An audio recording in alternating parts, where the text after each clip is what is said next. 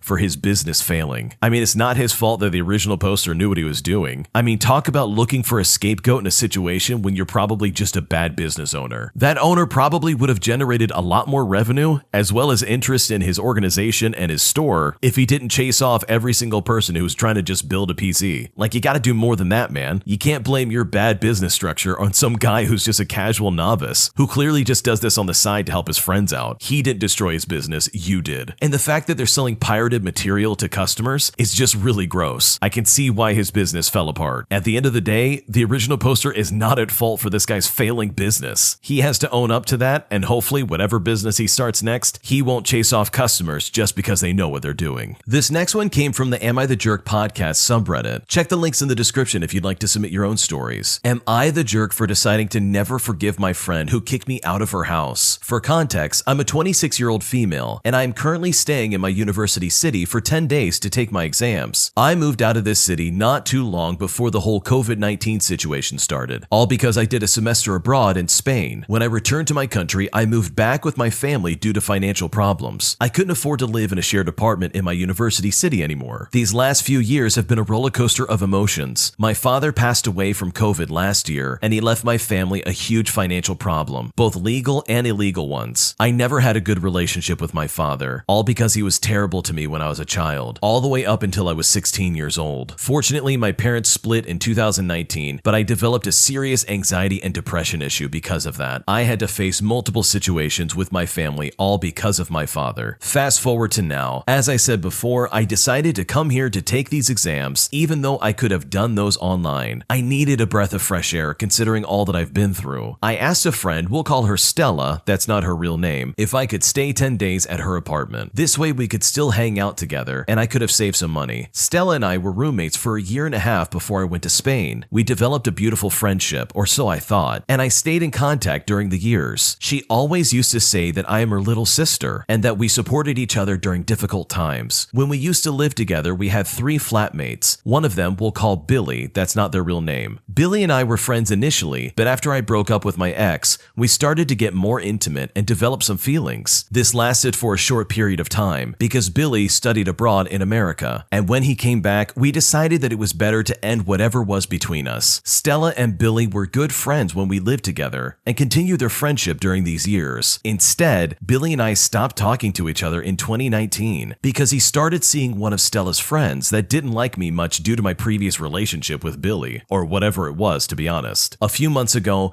Billy ended the relationship with Stella's friend after he caught her cheating on him, so he started reaching out to me via Instagram, and we had brief conversations, just talking about stupid things, and mainly just sending memes to each other. Short after I arrived at the city of my university, Billy contacted Stella, and asked her if she could host him at her house for one night so the 3 of us could hang out like we used to do when we were all flatmates. Last Friday, I took an exam and it went really bad, so I was already in a sad mood. On Saturday morning, Billy arrived at Stella's apartment, and it was kind of an awkward situation at the beginning, but after a few hours, everyone was pretty cool. We decided to go for a walk, and we had lunch together. At 2:30 in the afternoon, I went to Stella's apartment because I had a meeting with a student for a volunteering program. After my meeting, I decided to stay at Stella's apartment because I didn't feel good and I was feeling very nauseous. During the afternoon, Stella's boyfriend joined them, and they came back to the apartment at around 8 o'clock in the evening. Stella's boyfriend gave me the impression that he was some kind of weird, manipulative guy, but I still decided to give him a chance because he is Stella's boyfriend. The 4 of us went to dinner, and we stayed at the restaurant approximately 3 hours due to a problem with the orders. Later on, we decided to reach another of Stella's friends and her boyfriend, whom I know, but I don't have a particular relationship with them. I know only the list of supposed bad things this girl has done friend to Stella because she would often call me to vent. This girl and her boyfriend were at the bar with their work colleagues, around 10 to 12 people I have never met before that didn't really introduce themselves, and it wasn't really a problem. So me and Billy decided to go inside to get a drink because we didn't want to wait for the waiter outside. When we got our drinks, we started talking. It was the first time during the day that we really had a chance to talk, especially after not talking to each other for almost 3 years. And honestly, we had so much to tell each other. After 15 minutes inside, Stella entered the bar and asked us why we were staying in the bar. She asked this question in a very annoyed way and replied that we were talking about our experience during the last few years. After another 15 minutes, we went outside and joined the others, but Stella was only talking to her friend. Her boyfriend didn't even want to talk to me either. I was a little upset, so I asked Billy if he wanted to go get another beer in a cheap store not too far from the bar. He said okay, and we asked Stella if she wanted to come with us, but she said no. So Billy and I went to get some drinks, and after the previous drinks and shots we had at the other bar, we were pretty much under the influence, if you know what I mean. So we started walking to another place to get some more drinks, and we totally lost track of time. At 2 in the morning, Billy sees a text from Stella, and this text was sent at around 12 o'clock at night, where she was asking if everything was okay and where we had been. We replied in a very drunk way that we lost track of time and that we would return to the apartment shortly. The first weird thing is that she didn't call us when she was going home, so we didn't know she had left. We managed to get home at about 4 in the morning. Stella had to wake up to let us in because there weren't any spare keys. So once we got in, Billy and I slept together on the air mattress. We only slept. We didn't do anything else. The following morning, I woke up with a text from Stella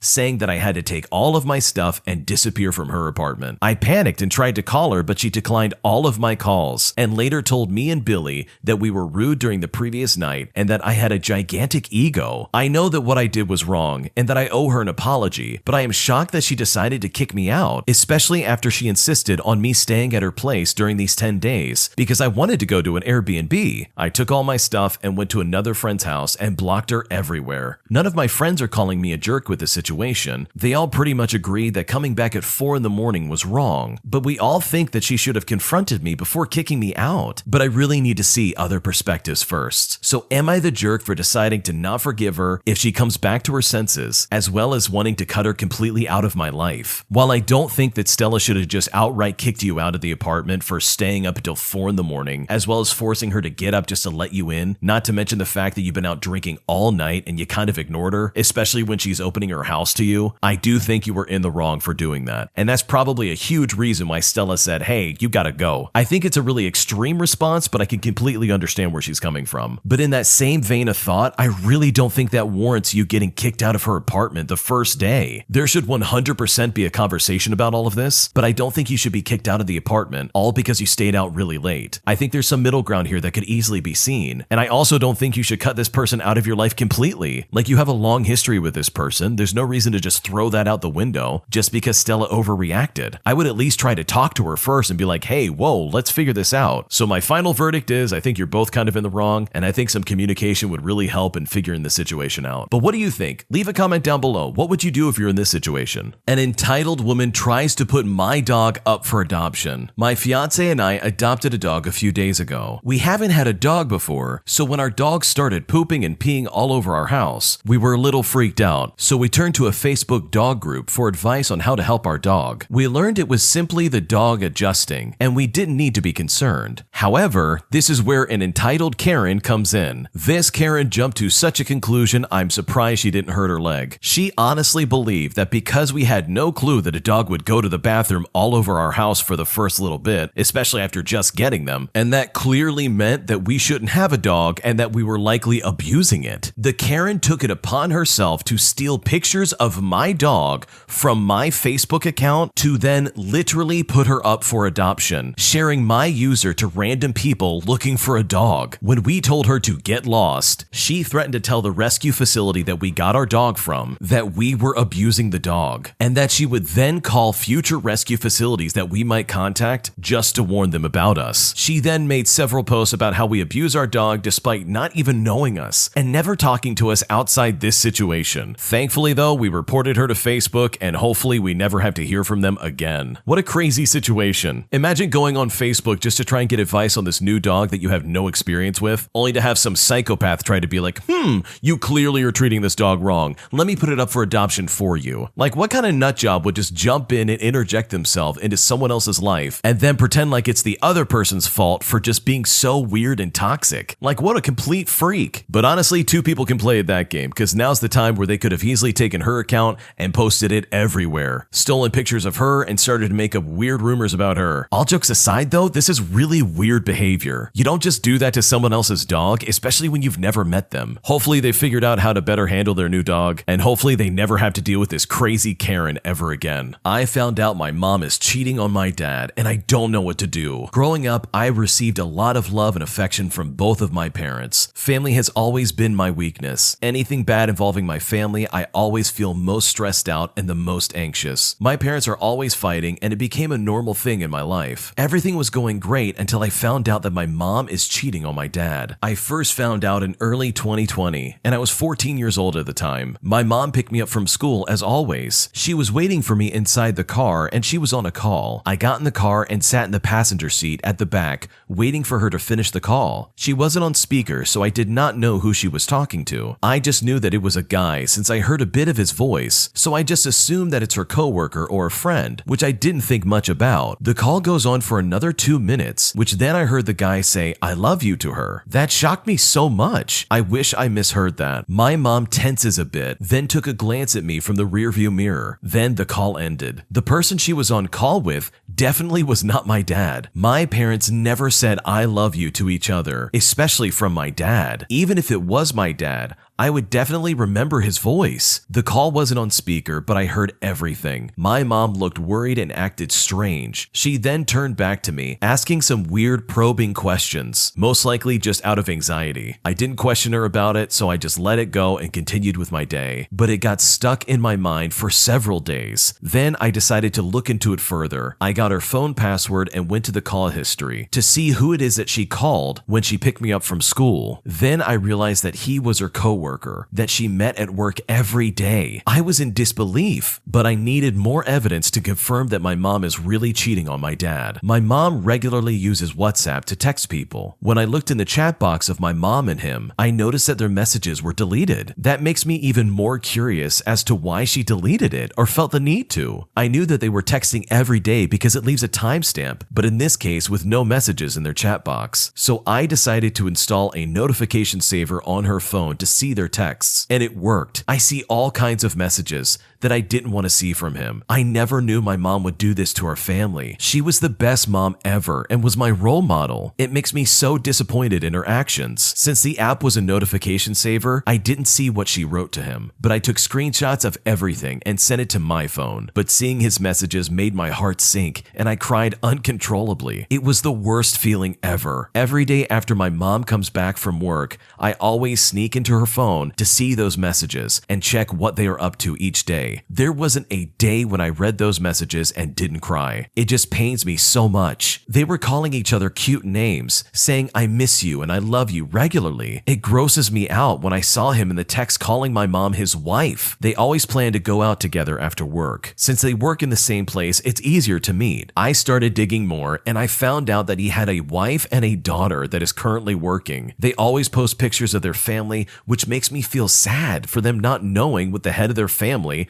is doing behind their back. One day I was too upset at my mom and said, "I know your love life secret," then stormed up to lock myself in my room. It took about an hour for her to unlock my door. She came in and sat on my bed and asked me why did I say that. My mom goes on to give several excuses as to why I might think this. She said sadly she is already in her mid-50s and she's too old to be cheating. She then told me to apologize to her for saying that. I did apologize, and I cried so much because I felt bad for saying that to her in the first place. I didn't completely believe her excuses, but it did make me feel like a terrible daughter at the time. There was always a business trip at my mom's workplace, so I don't get to check her phone often. So I installed a WhatsApp web page on my tablet to see her real-time messages even without her phone. I checked it almost every day, which then basically became a habit of mine. She deleted their messages every time they finished texting, just so they wouldn't get caught. So I never left the app, just so I could see what they are up to. Since I have a weakness for my family, I never failed to cry when I would see these disgusting messages. Every single day on my mom's business trip,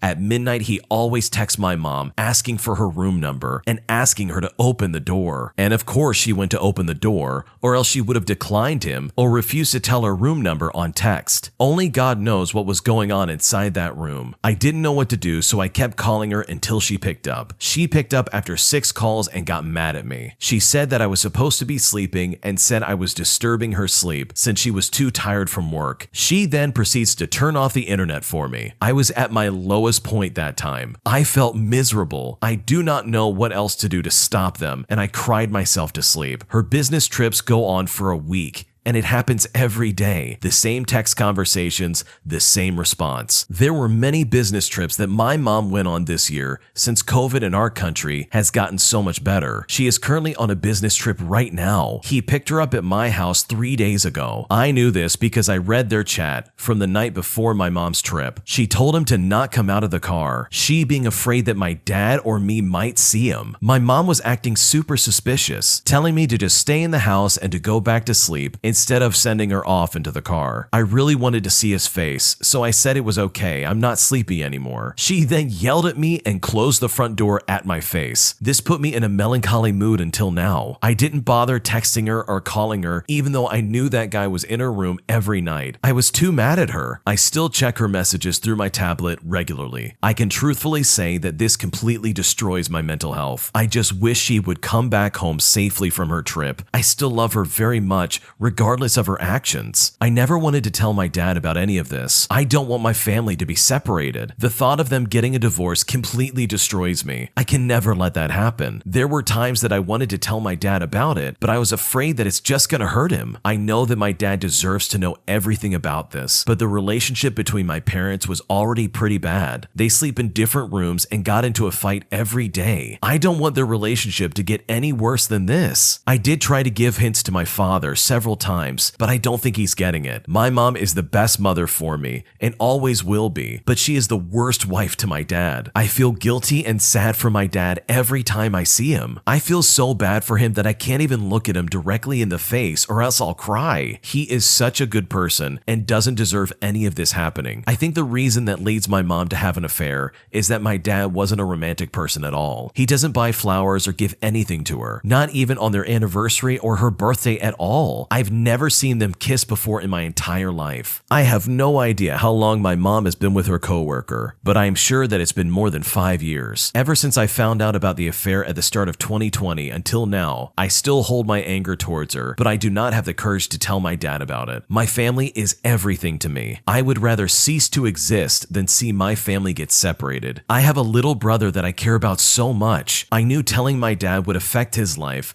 and it's another reason why I'm keeping my mouth shut. I am genuinely scared of what's going to happen. I got screenshots and everything. Should I show my dad? But this could potentially ruin our family, which I'm most scared of. What should I do? This is a heavy one. Honestly, in this kind of situation, in my opinion, it is not healthy for your parents to stay together. Your dad has every right to know that this is going on. This is an enormous breach of trust. You should tell your dad exactly what's going on and show screenshots. Show him everything. You are torturing yourself by allowing this woman to manipulate you. You don't owe her anything, and I know you say that she's a good mom, but honestly, she is not very good. The fact that she is cheating on her husband sends a very clear message to you and the rest of the family that all of you are just on the side burner. She does not consider you her main priority. I have little to no patience or forgiveness for anybody who cheats. So if I was in your shoes, I absolutely would tell my father about this. He has every right to know, and he absolutely should take the steps necessary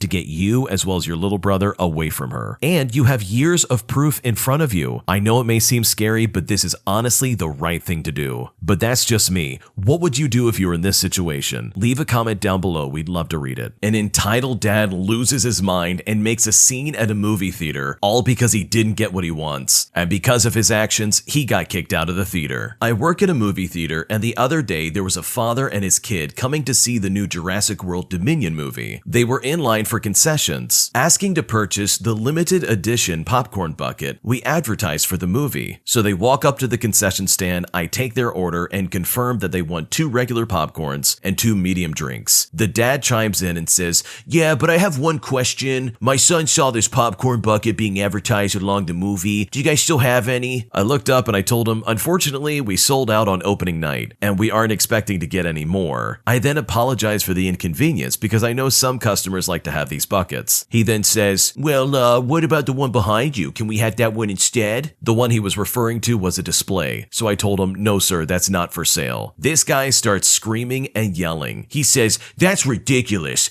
I bet you still have some and you're just refusing to check because you're lazy." It takes me a second to respond, but I say, "Sir, we told every guest who wanted it coming in today that we are sold out. Please go to your auditorium and enjoy your movie. There is literally a line of people waiting to get in, and I don't want them to miss their movie just because of this." His kids started crying because of what I said after this, and that he wanted the popcorn bucket despite it being sold out. I would have happily given them the popcorn bucket if we weren't sold out of it. The entitled dad demanded me to get a manager and claimed he was going to get me in trouble for ruining his vacation. I tell him to please wait over here so I can get these customers into their movie. And while yes, there were other registers and people there, but because of the way he acted, he made everything go slower for the other customers because he refused to move away a few steps away from the register. The manager comes in and the conversation goes a little bit something like this. The manager approaches him and says, "Hello, how can I help you today, sir?" The entitled dad goes right into it and he says, "Yes, this inconsiderate man refuses to give me this special Jurassic World popcorn bucket." My manager repeats everything I said and says, "Sadly, we are sold out of the popcorn bucket and we are not anticipating any more." The entitled dad chimes in and basically says that this guy probably isn't even the real manager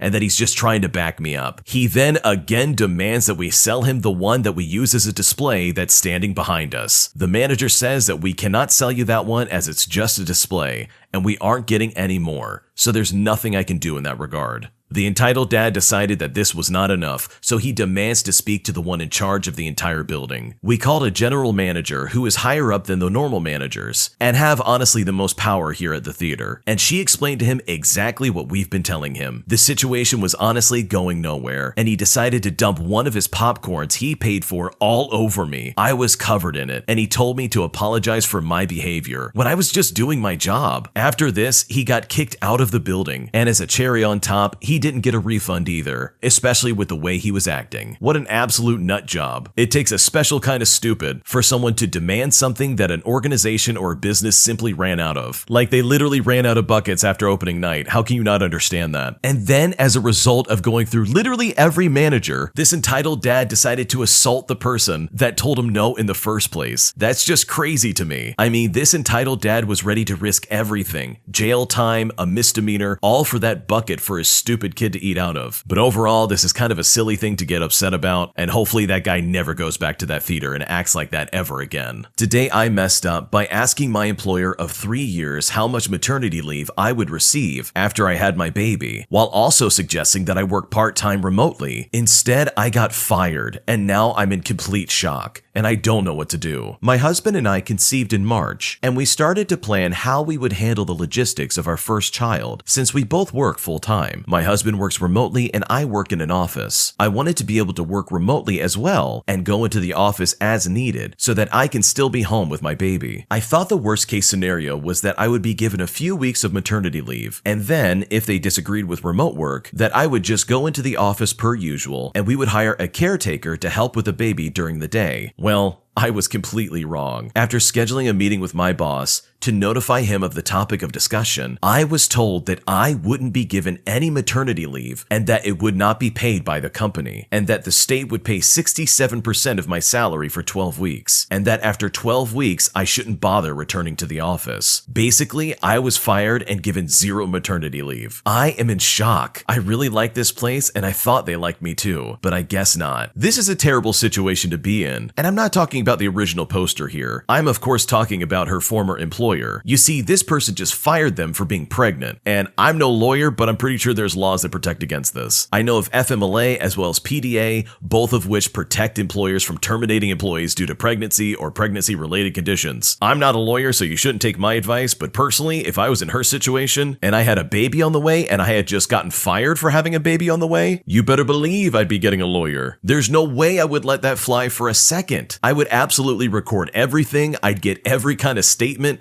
everything in writing. I'd get witnesses to the situation, and I would get myself a lawyer. I would get that ball rolling almost immediately, document everything, and use it as proof. This is illegal. You can't just fire someone because they're pregnant, all because they're trying to inquire about maternity leave. And it's not like the lady wasn't offering solutions to try and make it so she could still work. She said, hey, just put me on part-time remote work and I can still do my job while also being around my newborn child. Hopefully this original poster is able to find some success in this endeavor, and personally, I hope they find justice for getting fired just for being pregnant, because that's just not fair and I'm pretty sure that's illegal. My boyfriend questions my cooking skills and he doesn't understand why it offends me. For some context, I went to culinary school. I've worked in food and I cook all of our meals at home. My boyfriend has mentioned before how his mother will always undercook things and personally prefers things on the well done side. Every time I cook meat, I check the temperature to make sure it's cooked to the needed temperature. I'll set the plate in front of him and he will prod at the meat, pull it apart and inspect it. He then will say that it's raw and start saying that it should be a specific color to be cooked. I've explained to him that dark meat chicken will always have a hue to it, but he disagrees. He will refuse to eat it and always ask me to cook it more. If I refuse because I think it will ruin it, he will go slap all of his food in a hot pan and burn it to a crisp. He even does it with eggs. If I scramble eggs or fry them, if the yolk isn't that overcooked gray, he won't eat it. It's incredibly frustrating. Today I cooked chicken wings. I grilled them on our stovetop grill and then stuck them in the oven and even added 10 additional minutes. We start eating and he starts pulling a wing apart and inspecting it. He sets it down and ate all of his sides. He then mentions that if the bone is that color, it means that it's raw apparently. I got a little upset and said, I checked the temperature. I cooked it longer.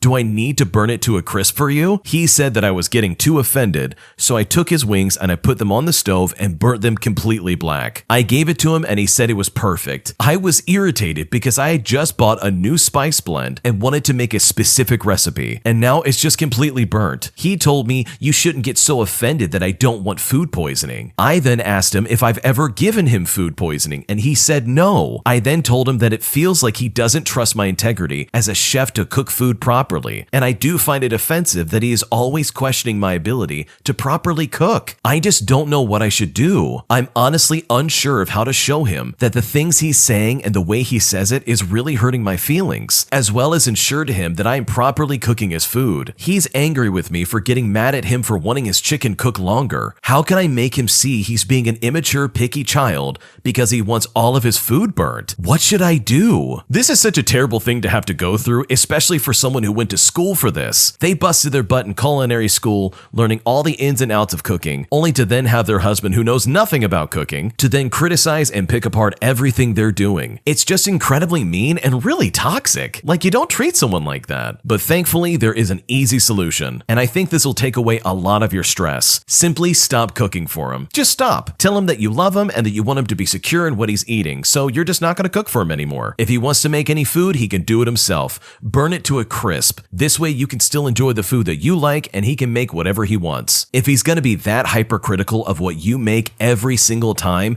then it's time for him to step up and start making stuff for himself. That will send a very clear message to him that he's being very rude and disrespectful. And to me, this doesn't seem like a question of what type of food you like. It really is just a lack of respect. He's being hypercritical while you're kind enough to even cook for him in the first place. And when he's being super critical and overly critical, in my opinion, he tries to pass it off as, wow, you're getting really offended. Like, that's abusive language. If he really has some kind of phobia of having undercooked food, then he can cook for himself. That's my personal opinion on this matter. So stop cooking for him and only cook for yourself. That way he can enjoy his food how he wants, and you can absolutely enjoy what I'm sure is the delicious meals that you cook every day. My girlfriend is jealous of my friendship with another woman, and I don't know what to do about it. So I have a girlfriend by the name of Diana. This is not her real name, and we've been together for 8 years since our senior year of college. We moved in together after 3 years at the age of 25. drive. After college, I applied for and got an amazing job at a company that I had no right getting, which I'm still at to this day. I want to emphasize that I really shouldn't have gotten my current job. Like the other candidates were coming in with prior experience, references, and master degrees. Meanwhile, I came in with a bachelor's degree, a cocky attitude, and a nice smile. Apparently, it came down to the fact that they could pay me less, and that I had some interesting ideas, and that I nailed the interview. This is all relevant later, by the way. Anyway, I've since been promoted and added to an absolutely amazing team of coworkers. We're among the most productive in the entire company, and have the most amazing camaraderie. We're like family, to be honest. We have a bi-weekly happy hour, we are all really cool with each other's significant others, and we regularly do group activities outside of work. One day, about 4 years ago, a new woman was added to our team, who I will call Sarah. This is also not her real name. Sarah is an instant fit into our team. She gets our sense of humor, she's a total team player, and she's a beast at her job. Initially, the vibe between me and Sarah were a little weird. I'm a very shy person by nature, and I'm not really one to initiate conversation. Until one day at happy hour, she sat with me alone and told me that I don't have to be nervous around her. From there, we became fast friends. I found out she's a huge nerd like I am, and she loves to cosplay. The day Sarah was introduced to us, I told Diana that we had a new addition to our team and that it was a woman. Me and Diana have an inside joke where if we mention that we meet new people, we ask if they're hot, guy or girl, and we answer truthfully. Obviously, she asked me if she's hot, and I say, yeah, kinda, and we kinda leave it at that. However, things started to go downhill 6 months after Sarah joined the team. We had a group bowling session where our significant others were invited, and that's when Diana met Sarah for the first time. They were cordial, and from what I can tell, they both had a good conversation. What they talked about, I couldn't tell you. I was way too focused on the game. However, on our way home, Diana was very upset with me. She said that Sarah wasn't just kinda hot, she was smoking hot, and that she was flirting with me the entire evening. I couldn't believe what she was telling me. I legitimately stared at her like she had 3 heads, while she's sitting there completely pissed off at me. Now, Sarah is a very attractive woman. To paint you a picture, she's blonde, she's tall, and she's really into fitness. So she is muscular with a six-pack. In fact, she gets mistaken for an Instagram model quite often. This isn't me checking her out, by the way. This is just me showing you that I'm not blind. She's also a shameless flirt and an extrovert. She knows how to get what she wants just through her words and eye contact. This helps us out tremendously at work, as we send her to close deals. In fact, she's been fast-tracked for a management position because she's so good at her job. Anyway, Diana says that she doesn't expect me to notice because apparently men are clueless, but her body language and the way she looked at me and that she kept on touching me indicated that she was flirting with me. Also, apparently she laughed at everything I said. I told her that she was insane, and that's just how Sarah is. She is very flirty and she's just very touchy. She insisted that she noticed the difference between my other male team members and me and said there was a huge difference. I'll spare you the details of the rest of the argument, but I assured her that Sarah didn't like me. As time went on, me and Sarah became really close friends. Much to the chagrin of Diana, we developed the chemistry only best friends could have, and we started to do more solo stuff from the team, like going to conventions, seeing movies, and even working out. She even started calling me her work husband. To try and be more mindful of Diana's feelings, I set up healthy boundaries between her and me, and made sure that she knew that we were just friends, and that I would keep my girlfriend in the loop on everything we did. In addition, we would invite her along as well when possible. She laughed at me and said that I didn't even have to mention it. We were just close friends. Diana was always invited to go along with us when we hung out, but she turned it down because the activities never interested her. Over time, however, I realized that hanging out with Sarah was making her upset, so I cut down the number of times we would hang out solo and spent more time with her. Sarah would get upset too, but she understood, saying that, well, I'd be mad too if I were her. Eventually, a few months before the pandemic, me and Sarah were best friends in all but name. We had insane chemistry, and the team joked that we should just hook up because we look cute together. I shut it down immediately, but Sarah, being the idiot that she was, leaned into it and told everyone that we were work married and gave me a sarcastic hug. I jokingly said that while our work relationship was toxic and that while she was married to me, I was single. Everyone, especially Sarah, laughed, and we carried on, but still, I never thought of Sarah in a romantic way. I was and am still madly in love with Diana, because she's the love of my life. Meanwhile, Diana isn't happy with our relationship, but since I'm keeping her in the loop and spending time with her, she doesn't complain. Then the pandemic hits and we are in lockdown. And Diana is noticeably happier since I won't be around Sarah for the foreseeable future. She even told me this herself. In order to promote some normalcy, the team decided to do a bi-weekly happy hour from home. However, Sarah demands that me and her have a best friend lunch Zoom date once a week. I don't see much of a reason not to do it, but I clear it first with Diana. She got upset right away and told me absolutely not. We proceeded to have a long argument where she told me that she thinks that Sarah's trying to steal me away from her and that I liked her more than my wife. This wasn't true. She just felt that way because me and Sarah had a lot of common interests and hobbies, aka the nerd stuff. Me and Diana don't have many common interests, but we have a strong relationship built on love and trust. I put my foot down and I tell her that the jealousy of Sarah has got to stop. She's my friend and that's where it stays. I've kept her in the loop on everything and offered both my phone, my one from work, as well as my personal one as proof that everything is platonic. I even point out that she has male friends who she hangs out with solo as well. Diana says that she does trust me, but it's just Sarah that she doesn't trust. That I just don't see things everyone else is seeing. I tell her that we just have similar personalities, that Sarah isn't attracted to me because I'm not her type, and that she has met her boyfriend in the past. And yes, Sarah did have a boyfriend of a year at the time. In fact, we had a few dinners together, as well as went on hikes and biking sessions all together. In fact, he loved that me and Sarah were just good friends. The argument ended with me making sure she knew that me and Sarah were just friends overall, and that I'm in love with only her. Fast forward to last summer, and our work is asking us to do a hybrid work from home as well as in-office experience, and Sarah practically begs me to come back at the same time as her. In addition, me and Sarah get added on to a special project, which would mean we'd spend a lot of late hours together on Zoom as well as in the office. Diana was furious, but knew that this was for work and not for pleasure. Diana would hang around my home office while on Zoom sessions with Sarah, and pop in when she heard me laughing. It got annoying, but I learned to deal with it. At the end of the summer, our project was completed, and we were able to go back to our normal hours. One day after work, I walked into a surprise birthday party for me, and it was something that Sarah had organized with our team members at our favorite bar. Diana saw the post on Snapchat, and she was incredibly upset because in one of the snaps, Sarah gave me a peck on the cheek, and in the other one, she called me her work husband. I told her it was just an inside joke at the office, but she wasn't having it. I then asked her if she was jealous of Sarah, and she said that yes, she made her feel insecure. She said, "Yeah, I'm insecure. My boyfriend has better chemistry with a tall, blonde, gorgeous, younger woman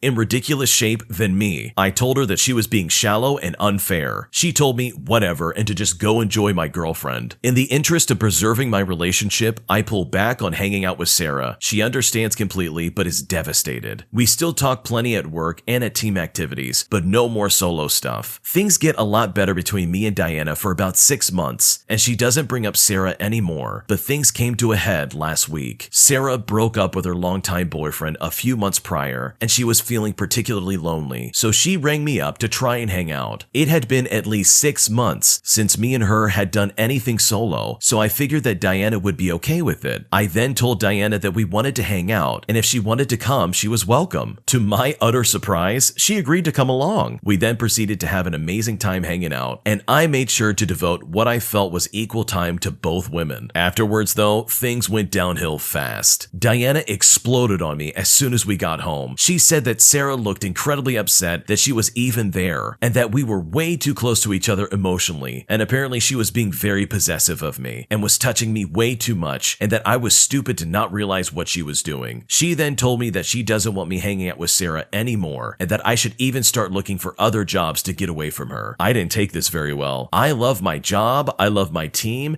and Sarah is a very close personal friend, but I love Diana more. However, I felt she was being totally unreasonable and projecting her insecurities onto our purely platonic friendship. So I exploded on her and told her none of that was happening and that she needed to get over it. She didn't take this well at all and has been staying with her parents for the last few days just to cool off. Sarah is devastated and offered to talk to her, but I told her that would only make things worse. The entire situation has spiraled out of control and I don't know what to do. There is so much to unpack here, but I will first and and foremost say that the original poster in this situation is 100% to blame for this. He did not listen to his girlfriend in the slightest. Sarah was very much invading his personal life and making his girlfriend's insecurities shine through. Like, clearly this guy is just not seeing that this friendship is toxic and that it is ruining his girlfriend's confidence in him. Like, it's one thing to have a jealousy towards someone that you don't know, but Diana knows Sarah at this point, and she knows how flirty and touchy-feely she is with her boyfriend. If my girlfriend had some guy leaning and touching all over her and being way too close with her, I'd be pretty upset and jealous as well. This guy does not understand that this is not a purely platonic friendship, and that the way he is acting with Sarah is completely inappropriate. They are practically going on dates together, seeing movies, going to conventions. He is even passive enough to allow Sarah to call him her work husband. That is a big red flag. It seems like he sees this as some kind of purely platonic friendship, but to Diana, his girlfriend, this is spelling the end of their relationship. And sure, I'll give the benefit of the doubt in this situation. I'll go ahead and say that maybe Sarah isn't trying to get in between Diana and the original poster, but with the way she is acting and how obviously flirty she's being with this man, it really begs the question, what are you really trying to accomplish? And hey, maybe they are good friends and maybe that's as far as it goes, but I don't think it's unreasonable for Diana to say, hey, you need to step away from this lady. If he really cared about his girlfriend and if he really cared about the situation, he would do everything he can to make sure that Diana is happy. Like, for me, the whole work wife thing, as well as the dates you practically took her on, should have stopped immediately. You didn't respect your girlfriend's boundaries, and now guess what? She is now staying at her parents' house, incredibly upset with you. Couples counseling is definitely in store, in my personal opinion. But what would you do if you were in this situation? This is a big one. Leave a comment down below. My friend is having the biggest meltdown because her mother won't spend $1,800 for her to go see her favorite singer next weekend. My friend runs a stan account on Twitter and has a pretty unhealthy obsession with a famous singer that just announced today that he is having a 2-day concert next weekend. This is in a city that is about 6 hours away. My friend doesn't work and has no money. She literally sits at home every day in her room on her stan account, revolving her life around her favorite singer. Earlier today, she called her grandmother and asked if she would pay for her to go see him, and she said no. So she then went to her mom and waited until she got home from work to ask if she would pay for the trip, and her mom told her to price out the trip and that she would get back to her. We were FaceTiming as she was pricing out the trip. We were measuring out the cost of the Amtrak ticket, as well as a cheap hotel along the metro line, as well as the cost of tickets and food, as well as anything else that you would possibly need on this trip. We totaled it up, and the cheapest it came out to was around $1,800 for 2 nights plus everything. And to be honest, that's pretty cheap for that city in the grand scheme of things. But given the fact that my friend doesn't work and isn't paying a penny towards it, her mom still ended up saying no. Her mom told her after the fact that the most she would give was around $600, which covers the cost of the ticket itself. After my friend went downstairs to talk to her mom about the cost, I overheard screaming and crying as she told her mom, "You just want me to be miserable. You complain I sit around this house all the time and mope. The one time I actually want to do something, you shoot it down." She follows this up by saying, "I never get to do anything fun.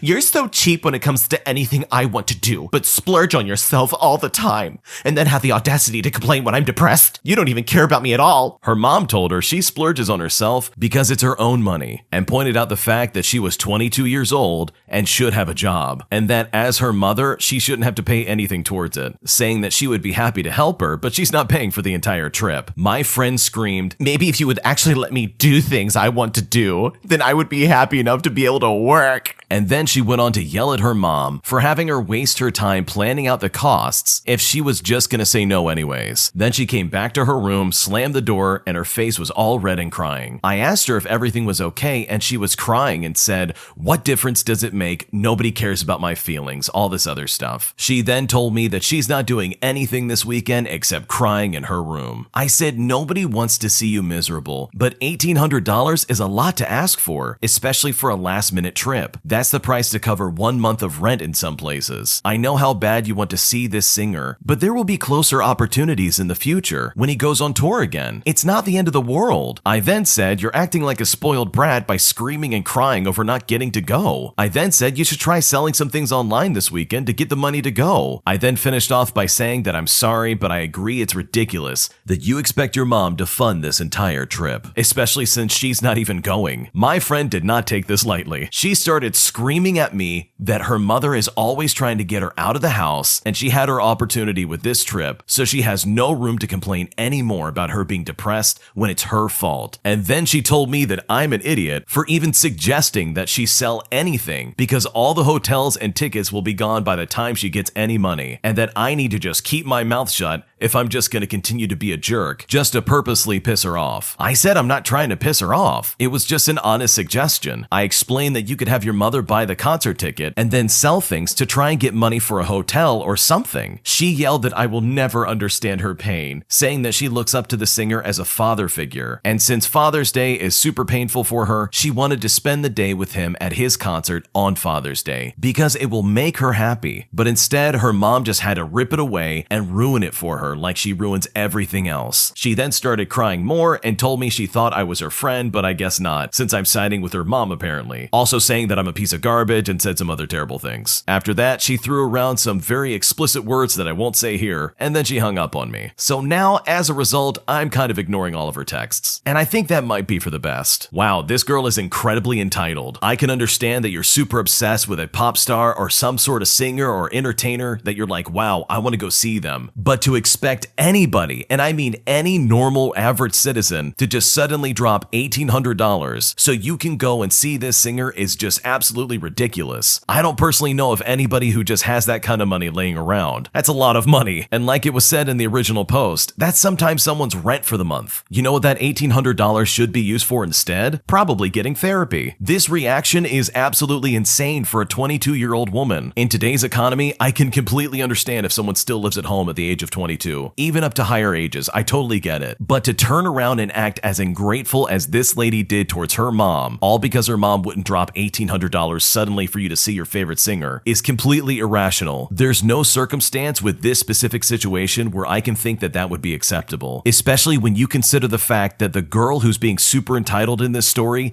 doesn't have a job, doesn't contribute to any of the bills, and doesn't provide for herself financially in the slightest. And I really do feel bad for the original poster's friend if they are actually struggling with depression and anxiety. I know exactly what that's like, but you have to take steps to try and get things going in your life. You can't let it consume you. Therapy, and in some cases medication, can help you get out of that slump in your life, and it can help you pick things up and get things going. It's really sad that they decided to act like this, and it's really sad that they're taking it out on their mom, their friend, and their grandma, and pretty much anybody who seems to walk by, but screaming and crying out and freaking out all over the place just because you can't go to your favorite concert at the drop of a hat for $1,800 is completely unacceptable, especially when it sounds like the parents as well as the friends have done everything they can to be supportive and kind and nice, despite their negative, obnoxious attitude. My boyfriend is talking to another girl, and he doesn't know that I know that he's doing it. I met my boyfriend unexpectedly last year. He was introduced to me by a close friend I had. I developed a crush on him quite quickly. We started talking through Instagram and Snapchat for months. He lived in another state from me, but long story short, he was moving out of his grandma's and asked if I wanted to move in because he inherited his own house. I was falling hard for this man, and he lived somewhere I always wanted to move, so I agreed to come along. We did move pretty fast, I know, but living here was actually quite nice. I got a job just down the road, his whole family knows me, and I've grown very close with him. His friends know me and whatnot, and I would say I trust him, without a doubt. But it wasn't until recently he had been acting weird about his phone. Just whenever he wanted to show me something, he'd turn it a certain way before showing me. Or if a certain name popped up, he'd swipe up on his phone fast. Like I said, I trusted him, so I tried to ignore it, but it slowly got to me. I overthink a ton, and this was one of those things that got into my head. I had a strong gut feeling, but I've mistaken it for anxiety. I always do. I woke up at around 3 in the morning one night about a month ago. I remember that feeling was immediately there. His phone was right there. He was sleeping. I've never been the person to go through someone's phone. That just wasn't me. I never felt like I needed to, but it was a nagging feeling. So I did, just to see the name of who he had been so secretive with. Well, my intuition was right, because he was texting another girl, and it it seemed like he had been doing this for most of our relationship. And by talking, he seemed like he was trying to pursue another relationship with her. And this has been happening the whole time. The entire time, he hadn't been acting distant, weird, or anything towards me. He planned things for the future, like seeing my family out of state, traveling together, teaching me to drive his quad, etc. All while this whole time trying to get with someone else. He acts the same, and it kills me even more because I can't tell him right now. I don't have the means to leave. I have no family. My close friends know about it, especially the one that introduced us. He and I plan on getting a place together, but as of now, I have to act like everything is okay until then. It's getting to me. It's breaking my heart, and I can only blame myself for moving too fast. But I honestly thought we were good. Even he always told everyone how we were good. He continues to bring me around his family and act normal. That part hurts the most because it's like, what are you doing? Why are you so okay with all of this? I know what needs to be done, but I don't know what to do with myself emotionally at the same time. I feel like I might break and I just don't know what to do. I really would not feel bad about going through this guy's phone. You literally found out that your suspicions were true. This man is absolutely cheating on you, and it's better to find out than to never know. Imagine for a second if you were stuck in the dark about this whole thing. You would have been led on blindly by this guy, only to then be blindsided by him as he leaves you for some other side chick that you didn't even know about. I can't imagine how devastating that would be. And the fact that he's acting normal and trying to act like, oh, everything's fine, nothing to worry about, is just further proof that this is someone you don't want to be with. He is clearly a manipulative person, and it's better to get out now than to stick around and be miserable. So best of luck with moving out, and hopefully this transition goes well for you. My boyfriend is unsupportive of my PhD program ever since I got pregnant, and now he got my unsupportive family on his side, and I could be in trouble without their support. How do I get things back on track? My boyfriend and I have been together for 2 years. Everything has been good so far. He is very sweet, very loving, and he's great with my kid. We moved in together 6 months ago, and 2 months ago, I found out I'm pregnant again, putting me at about 4.5 months now. When I had my oldest, I had to give up a spot at this amazing and prestigious university because I couldn't afford to move there with a baby. I did my bachelor's as well as my master's at a local university, the first living with my parents, and then in a place of my own, as this is a low cost of living area. Last year, I decided to reapply to the prestigious university for a PhD. I was hoping the working from home thing would last a bit longer, so I am still living in my hometown, even though the university is several hours away. But after I started my PhD, I was told that several elements would be in person. So I've had to start arranging for a train journey to the city my university is in, as well as booking a hotel for the days and nights that I would be there. Sometimes my son comes with me, sometimes I leave him with my parents or my boyfriend, but mostly I leave him because him coming is often really impractical. When I'm able to do a day trip, I'm often gone for about 14 hours. When it's longer, it's mostly overnight. The longest I've ever been gone was about 48 hours, from Sunday afternoon until Tuesday afternoon, all because I had things to do all Monday, causing me to get a hotel. 2 months ago, I found out I am pregnant again. The timing is not great, but I talked to my boyfriend and we agreed to keep it, and I spoke to my supervisor, and she is willing to work with me and make accommodations. So this should be ideal for me, except my boyfriend has now switched to being unsupportive. All of the sudden, he says I should either transfer my PhD back to the local university, which is bottom 30 in the country, while my new university is top 10, or I should stop the PhD studies altogether. He claims his worry is due to stress, as the PhD is quite stressful overall, as well as the traveling I have to complete just to do this. He also says that my son misses me when I travel to the university, and that he doesn't think I should do these trips with a baby. I've said my supervisor and I worked out a plan, and I know I can do this, but he isn't accepting that. My boyfriend brought my family into it, who do not approve of my degree, and they said I need to prioritize both my kids and to think about my family. I yelled at them as I felt they were being unfair, and they responded that unless I transfer or quit, they will stop babysitting. My boyfriend says he didn't mean for things to escalate like that with my family, but he is holding firm, saying that I can get my PhD anywhere else, and that I'm just being stubborn and not considering the bigger picture. How do I convince my boyfriend and family that I am looking at the bigger picture by going for this degree, as well as how I'm supposed to get them back on board to cooperate with me. The family and the boyfriend are being incredibly selfish. It's ironic that the guy would say, hey, you need to look at the bigger picture here, because that's exactly what the wife is doing. Getting into one of these programs, I can only imagine, is probably unbelievably hard. And the education that you're getting, as well as the connections that you're making, will be so crucial for your career moving forward. To just give that up again because everybody's like, no, I don't want you to do it, seems really selfish to me. It's crazy to me also that her family would provide some kind of ultimatum for her, as if they're trying to run her life. Like, who just threatens to stop babysitting their kid all because their family member decided, hey, I want to get further education? That's just really cruel and unusual. To just suddenly drop out of a PhD program that you've worked so hard just to get into in the first place is going to be a huge stunt in this lady's career, and that is just not fair. I mean, I think she would never ask this of her boyfriend. That's just ridiculous, let alone anybody else in her family. It honestly doesn't make a whole lot of sense as to why they would treat them like this. But if the option of moving to that city would come about, then in my honest opinion, maybe it's time to move out there. This is not about picking one or the other, family or your education. By picking your education, you are picking your family. I'm assuming that this PhD opportunity is probably going to open up a lot of doors with your career, and there's no reason, in my opinion, for you to give that up, all because everybody else just wants to try and use your kids against you to try and get you to stop doing it, which is just wrong in my opinion. So hopefully you find a good solution to this, and hopefully you're able to get things going and have some kind of success in your endeavors. Because honestly, if you've worked this hard to get to the PhD program, you deserve success. Today, I messed up by giving my girlfriend money to surprise my boys for their birthday, only for her to blow the money on herself with the excuse that they wouldn't know, all because of their disability. And I honestly couldn't be more upset. My girlfriend and I have been dating for about a year, and a month ago she moved in with me. She has no kids, but I have 11-year-old twin boys. I'm a single dad, and their mom left shortly after giving birth. In the beginning, she would talk about my sons or go to introduce them like, here's EJ, which is me, and here are his sons with Down syndrome, and say stuff also like, oh yeah, my boyfriend has kids, but they have Down syndrome. Even once, she commented to a friend saying,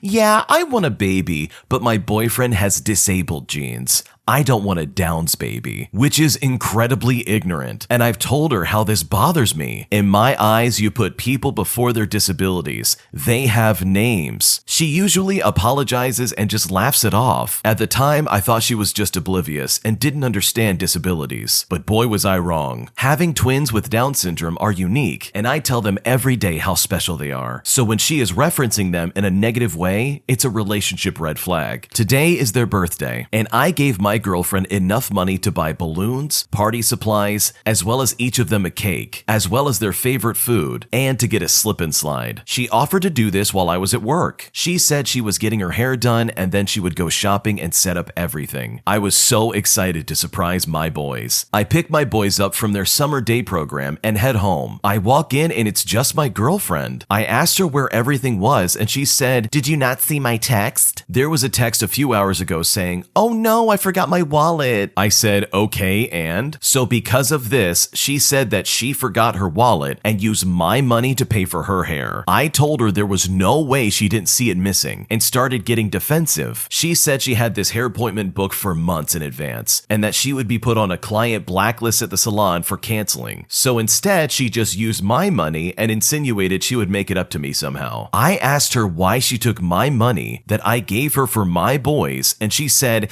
it's not like they're gonna know it's their birthday anyways. Just tell them it's next month. I swear I have never felt so much rage in my life. We do not share bank accounts. She said, you have a good job, I will pay you back. I told her I gave her everything I had left until I get paid again, and I get paid monthly. She said I was acting crazy when I told her to go back to the salon and then have them refund her, shave her bald, get an IOU, and start sweeping up hair for it. Then she says again that we can just pretend it's their birthday another day. She says she has no money to give to me right now. I told her what she did was stealing. I wasn't going to have a thief in my house around my kids and to get out. She started crying, saying she has nowhere to go and that I can't just evict her. She is not on the lease and hasn't lived here for a full month, nor does she have any mail with my address. I didn't realize until after she left that she stole my son's tablets, and I'm in the process of now filing a police report, and I'm shaking with anger. I was distracted trying to calm them down because they got scared that I was upset. Not only do they have nothing for their birthday, they also don't have their tablets, and they use this daily for communication, as well as using this right before they go to bed to try and help calm them down. We have food, but they were looking forward to having their favorites. I'm so tired of seeing people take advantage of people with disabilities, let alone to see it happen in my own home. This is a horrible situation. I've not felt this angry reading a story in a very long time. I feel so bad for this guy. I guess he thought he was getting someone who would be understanding towards his twin boys, and that he would find somebody who was going to be loving and caring towards them. But instead, he found a girlfriend who's going to not only steal from him, but also take all of the money planned for their birthday and use it to style her hair, all with the outrageous excuse that they won't know any better. I mean, how ignorant and disgusting and vile do you have to be to treat human beings like that? There's no good excuse in my eyes. As someone who has family members who are disabled, this story especially makes me very angry, because I can't imagine someone honestly stepping into my home and talking down to somebody that I know and love, all because they have some kind of disability,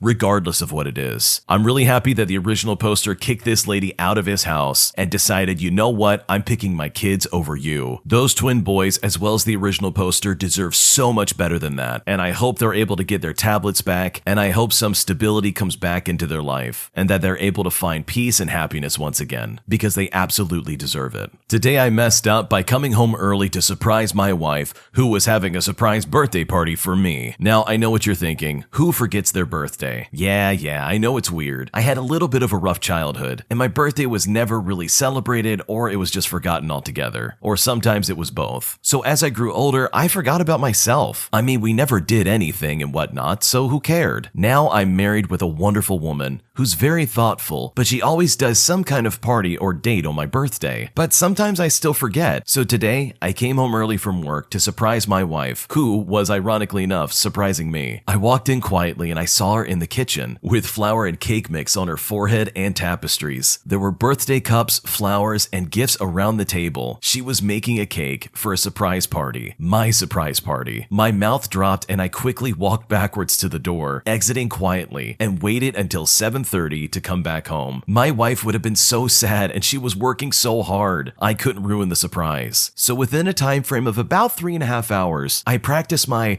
"Oh my God, I'm so surprised" face. When I came home, she yelled, "Surprise!" And I did a very crappy surprise face that I've been practicing for a few hours. I hugged her and we had a movie marathon. This secret will never come out, but I think this was the best birthday I've ever had. I find this kind of funny, and I will be taking the secret to my grave. So this story was adorable. My God, when you sit on Reddit all day and you read all sorts of terrible things, sometimes you need something wholesome to bring you back down to planet Earth. And this hit all the marks for me personally. So happy birthday to the original poster, and I hope your birthday was everything you didn't expect it would be. An entitled Karen tries to steal my dog right in front of me. She runs off, but I catch her just in time. Okay, so this happened about a week ago. I was walking my dog in the park like usual. Keep in mind, this was a dog park that has lots of dogs. And I decided to go to an empty area with my dog, whose name is Milo. Milo likes to jump on anyone that he sees. When I was walking to the area, I see a woman that looks like she's in her mid-30s. I see her walking towards the direction we are heading, because if she's too near Milo, he would have run to her and tried to play with her. After seeing her come towards my direction, I turn left as I see an empty patch of space, so I decided to walk there. After walking to the area, I take off the lead of Milo, so he can run freely. Keep in mind, the area I was in was a bit far from the area the woman was in, so Milo wouldn't even be able to see her. After playing with Milo for about 20 to 30 minutes, I decided to go home. I put Milo on a leash and head towards the exit. When we were walking there, I saw the woman heading towards the exit too. I kinda thought it was fishy, as she headed to the exit right when I started to. I thought I was just overthinking, so I forgot about it very quickly. About halfway from the exit, the woman shouts at me, "Excuse me, is it possible if you let me pet your dog?" she said with a smile. I told her that's fine and let her come over with a gentle smile. I start going towards the woman thinking this is all normal. She says,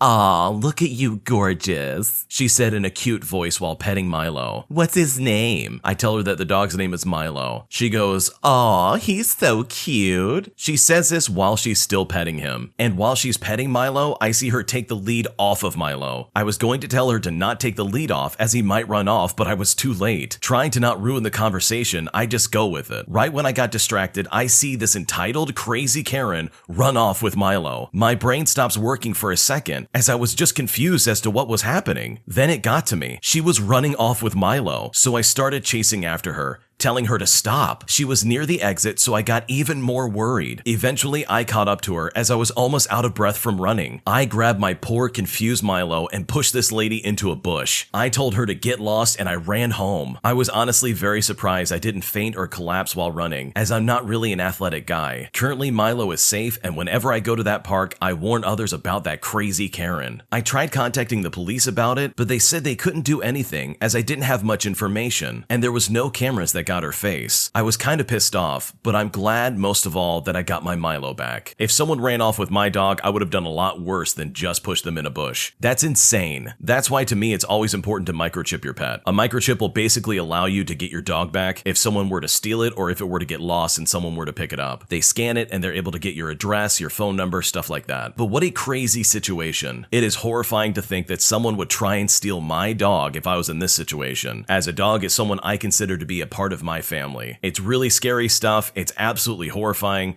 but thankfully this guy got his dog back and all is well. My entitled dad is about to get what he deserves. For all of my 27 years of life, my dad has been very entitled. He is under the belief that everyone needs to drop whatever they are doing just to help him, but he himself doesn't lift a finger to help any of us. If a conversation does not involve him, he doesn't care and will quickly change the subject to be about himself. He also believes that everyone in the house should have the same hobbies as him, and that everybody else's hobbies are stupid. I will spare you the details, but I could go on and on about this. I have just moved in with my parents to help my mom while I finish college. My niece, who is 3 years old, also lives with us. Ever since my niece came to live with us, my dad's temper has been on an even shorter fuse. A couple of weeks ago, my mom turned on all the lights in the dining room while she sat at the table. My dad came in and asked if she needed all of the lights on. My mom said no and that she will turn them off once the table is set. For whatever reason, this set my dad off. He starts yelling at her. My mom then starts yelling back. I guess this threw him off because she normally doesn't argue back. He starts to storm out, but turns back and flips the table. All my mom's nice plates and bowls go shattering on the floor. My niece at this point starts crying. He flings a desk chair in her direction. Luckily, this is about when I came inside and the chair hits me instead. After that, he left for the night, probably to go to a bar. I told my mom she needs to make plans to leave. This wasn't the first, neither is it going to be the last incident where he does this. She agrees, but finds it hard to leave because this has been her whole life. She says he has a sweet side, but after he nearly hit my niece with the chair, I am personally done. I have finally convinced my mom to leave and we are preparing for a quick exit. No warning or anything. Once he goes on his trip, we are gone. This is going to hurt my dad more than he knows. He doesn't do any of the household cleaning. He doesn't keep up with the bills or maintaining the land that we live on. That's all my mom as well as me. And honestly, I wouldn't be surprised if he had to sell the house as well as the land that it's sitting on, all because he won't be able to afford anything once me as well as his wife are out of the picture. I hope this all goes well, and I hope your mom gets a divorce from this psychopath. He tried to throw a chair at a kid. I mean, that's just crazy. It is definitely time to take an exit, but please be careful. Violent people like this very rarely change, and it might be good to try and get the police involved and get some kind of report. And I think sure, this guy probably had some kind of sweet side when he first got married to his wife, but those days are long gone. This man has most definitely changed since then, and both of you are better off for deciding that, yeah, we gotta get out of here while the getting's good, because who knows what he could do next, and personally, I would not want to stick around and find out. My boyfriend refuses to help me financially, and I don't know what to do about it. My boyfriend and I moved out to a new state together after 2 years of dating. It's been 2 years now of living together, and for the past year, he's been really slacking on his job. We both never went to college, so we are currently working not so great retail jobs, and my pay rate is about $2 more than him. Our rent is at an all-time high, and I'm afraid he won't make his side of the rent this month. I will already be paying a whole electricity bill again. We will be moving in July, and I'm pretty sure I will be covering most of the costs of moving as well. I currently work 5 days a week during the week, and for each shift, it's about 8 hours of work. And I sometimes stay an hour or two extra with the idea of making more money so that we can be as comfortable as possible. Meanwhile, my boyfriend refuses to work 5 days and sticks to a 4-day a week at only 6 to 7 hours each shift. shift. He sometimes complains about not having enough hours. However, he does absolutely nothing about it. Then he will sometimes complain about working too much. And when I bring up how much I work, mostly out of frustration to be honest, especially when compared to how much he works, he gets angry with me, saying he actually lifts stuff at his job. I'm starting to resent him for this, especially since this week he only worked 3 days. I told him we need to work more so we can move, yet he still chose to not go in for the 4th day. I only make more than him because my priority is making sure I can bring in my side of income. Meanwhile, he complains I work too much. It's only 5 days a week. It's normal. But in reality, I have to work more because he doesn't do enough. He does not clean as much as I would like him to. He has the off days, and he has the time is how I see it. He refuses to go on a full grocery trip, all on his own, even if I offer to pay for it all. He doesn't even work on his hobby or his side passion. He just plays games all day when he's off. I have suggested to him to open a savings account or at least get a credit card to start building his credit. We only moved here because I have good credit. He absolutely refuses to. He doesn't even know how to pay for rent or electricity, and I have even shown him, but he does not care to do it himself or even remember to do it. I'm the one who's been doing it the whole time while he just sends me his portion of it. I legitimately feel like he wouldn't be able to do anything as an adult if I wasn't there to do it for him. After all, I was the one that scheduled and planned literally everything so we could move out of state. He helped a lot, but it was me initiating everything. And honestly, I'm just tired of it. He is the most amazing person I have ever met. However, when it comes to this, it is so frustrating and it's really taking a toll on me. Whenever I bring up his work ethic or when I even try to approach the topic, he just gets super upset. I feel so stuck and I honestly don't know what to do. The reason why he doesn't take extra work is because you are doing the extra work. Like he literally doesn't have to call into work because you're making ends meet. He's using you completely for all these things. He doesn't cook, clean, doesn't do anything. He doesn't pay for electricity because you already take care of it. Like he's literally using you. And I am sure that he has great qualities just like any other person. But where it counts the most, he is slacking big time. At this point, you're not even his girlfriend. You are just his mother. And that is not fair for you at all. This is supposed to be a partnership, 50-50. So in my opinion, since you're paying for everything and you just wait for him to pay his part, you can now say, okay,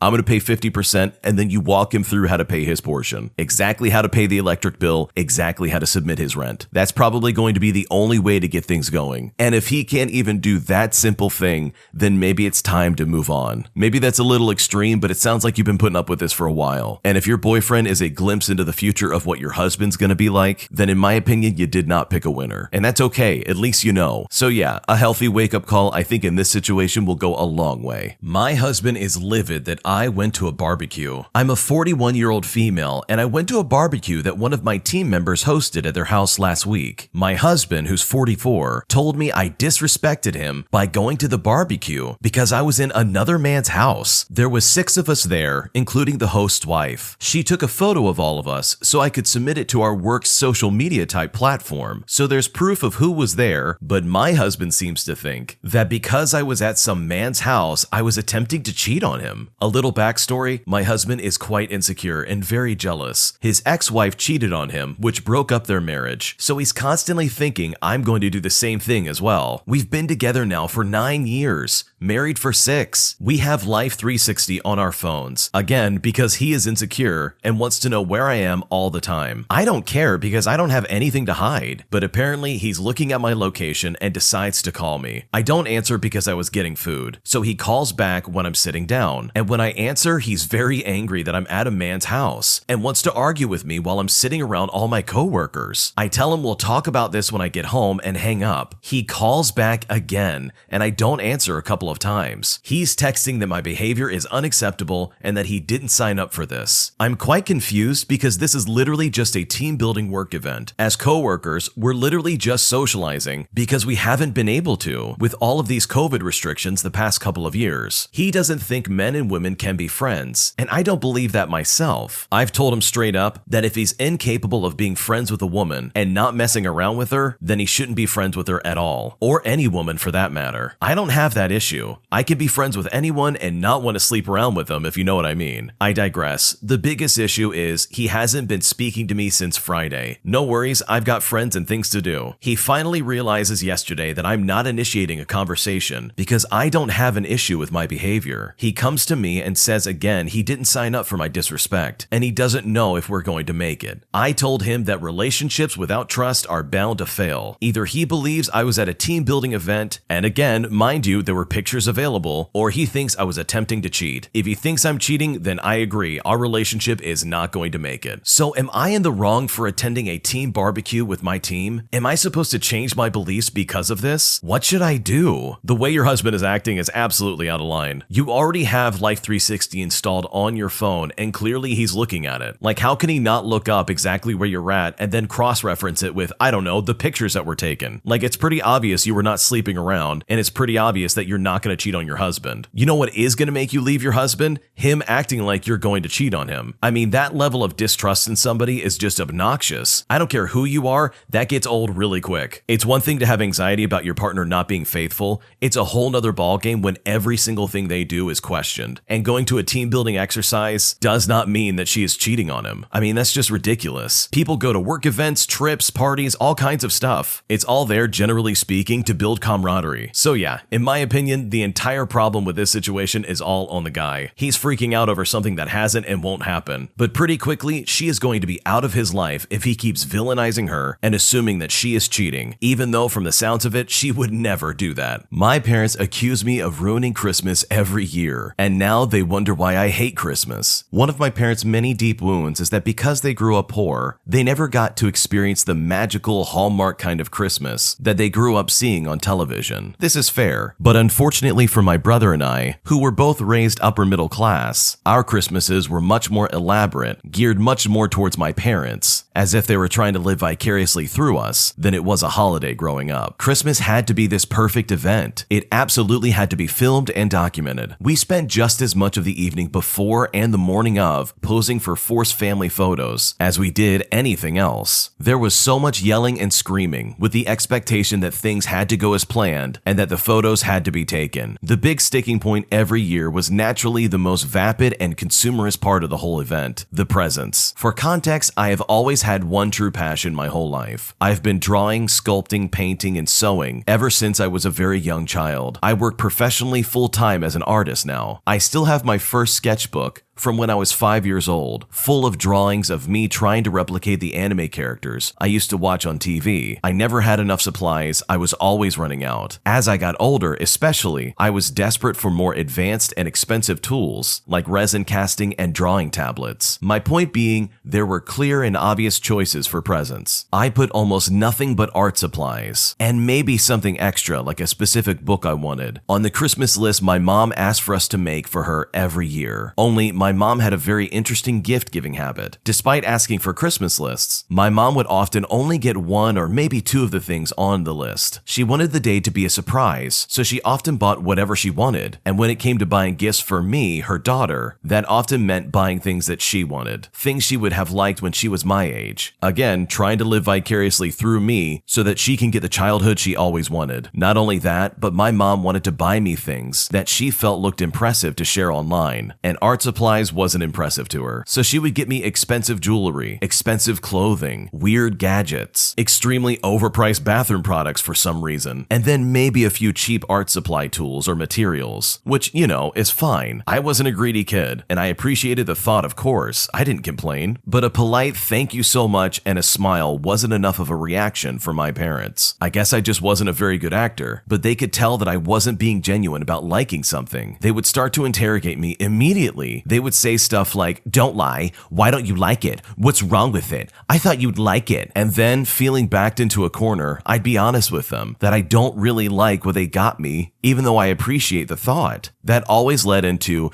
"Do you know how much I paid for that? I would have killed to get something that nice for Christmas. You're so spoiled. We grew up dirt poor, and you don't know what it's like to not get a Christmas at all." It would always be comments along those lines. I would end up feeling so guilty and ungrateful by the end of it, often locking myself in the bathroom or going into my room just to cry about it, which, like it was a tradition, would prompt my dad to say to me every year, "You ruined Christmas." Christmas to this day has become an unbelievably stressful time of the year for me. I can't look through photos or particularly bad years without crying still. In my mid-teens, I developed what was basically a nervous reaction, where I'd be holding back tears and fighting to keep myself calm from the dread and anxiety of just having to open a present. That made it worse because whether I liked what they got me or not, they interpreted it as me being difficult and snobby. So no matter what, I would get yelled at and berated for hours afterwards. Christmas became a nightmare ordeal for me, prompting some of the worst fights I've ever had with my parents. And it's not much really to do with the gifts themselves, and more so how I was never happy ever and how it was ruining the whole family. This was particularly embarrassing when it happened in front of extended family over the holiday. I got a reputation in the whole family for being a bratty teenage girl because my parents would talk all this garbage after the fight was over. It was degrading and humiliating. When I was 13 years old, that was the first year I asked them to just not get me presents at all, that I just wanted to enjoy the time with family, and that's what really mattered to me. I was thrown through a loop at the time when telling them this, because somehow that made them even more angry with me. They always brought up money and how I didn't appreciate how much I have compared to when they were growing up. So I thought this was the obvious solution. I thought the problem was I had too much, obviously, and I needed less. They then accused me of not wanting to participate in Christmas at all, even though I still wanted to celebrate the holiday with them. That made everything even worse that year when Christmas did happen. Every single year, I begged them to just not buy me anything, that I was fine without getting presents. But that never worked, and it was like we were all cursed to relive the same dramatic fight over and over again every time December rolled around. They did the same thing to my brother. They accused him of being ungrateful and spoiled, but he was a lot better at always keeping his feelings on the inside. He didn't understand why I couldn't just stonewall it like he could. I felt so terrible about how every year, no matter how hard I tried, I would crack and start crying. I am now an adult, of course. I don't live with them anymore. I've asked them several times if they really want me to come down and be there when they'll have a better time with just my brother. I tell them I can come down and see them every other day of the year, but as I supposedly ruin Christmas without fail, I shouldn't be there on the day itself for everyone's sake. They get offended by this idea, so I end up coming down anyways. They are genuinely, utterly befuddled as to why I despise Christmas as much as I do, when it's such a happy time of the year. I started telling them it's because I have a strong distaste for the consumerist aspect of it, which is true, but obviously, it also very much has to do with the association of shame,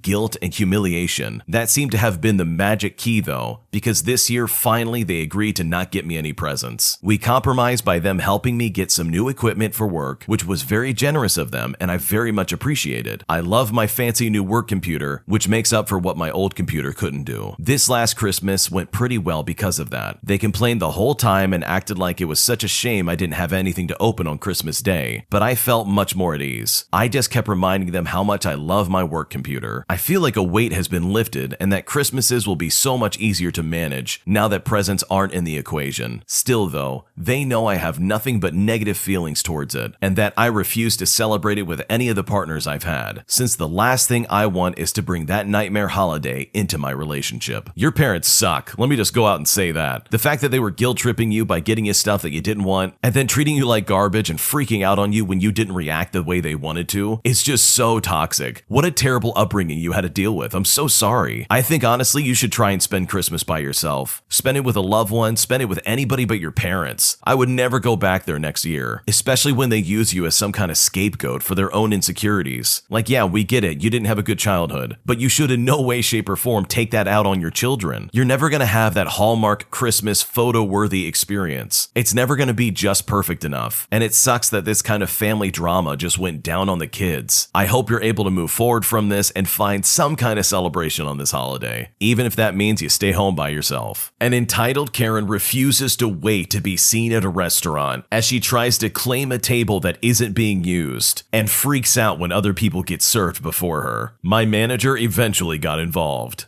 So I worked as a host for a restaurant last summer. It was during COVID, and while we had a lot of tables open, we didn't have enough waiters to fit all of the people at those tables. So we didn't seat people at those empty ones. It was a little past lunchtime, and the wait was about 30 minutes, which wasn't that long compared to other days. During our typical rush time, it would sometimes be a wait of 1 to 2 hours. An entitled Karen and her son, who's about 10 years old, waddle through the door. She asks me what the wait time is, and I tell her. The Karen looks at me shocked, as if I said something that had completely blown her mind. She looks at me straight in the face and says, "It's a 30-minute wait." At this point, I know I'm dealing with a Karen as well as a Karen Jr. Also, if 30 minutes is too long for some people, that's fine. Just leave. I can't do anything about it. The Karen then says, there are so many empty tables. Why can't you seat us? There's an empty one right there. She says that as she points to the closest empty table. I go on to explain that the table isn't assigned to a waiter, so they wouldn't be served at that table. I also explain that there's about a 30-minute wait ahead of them. The Karen then barks back and says,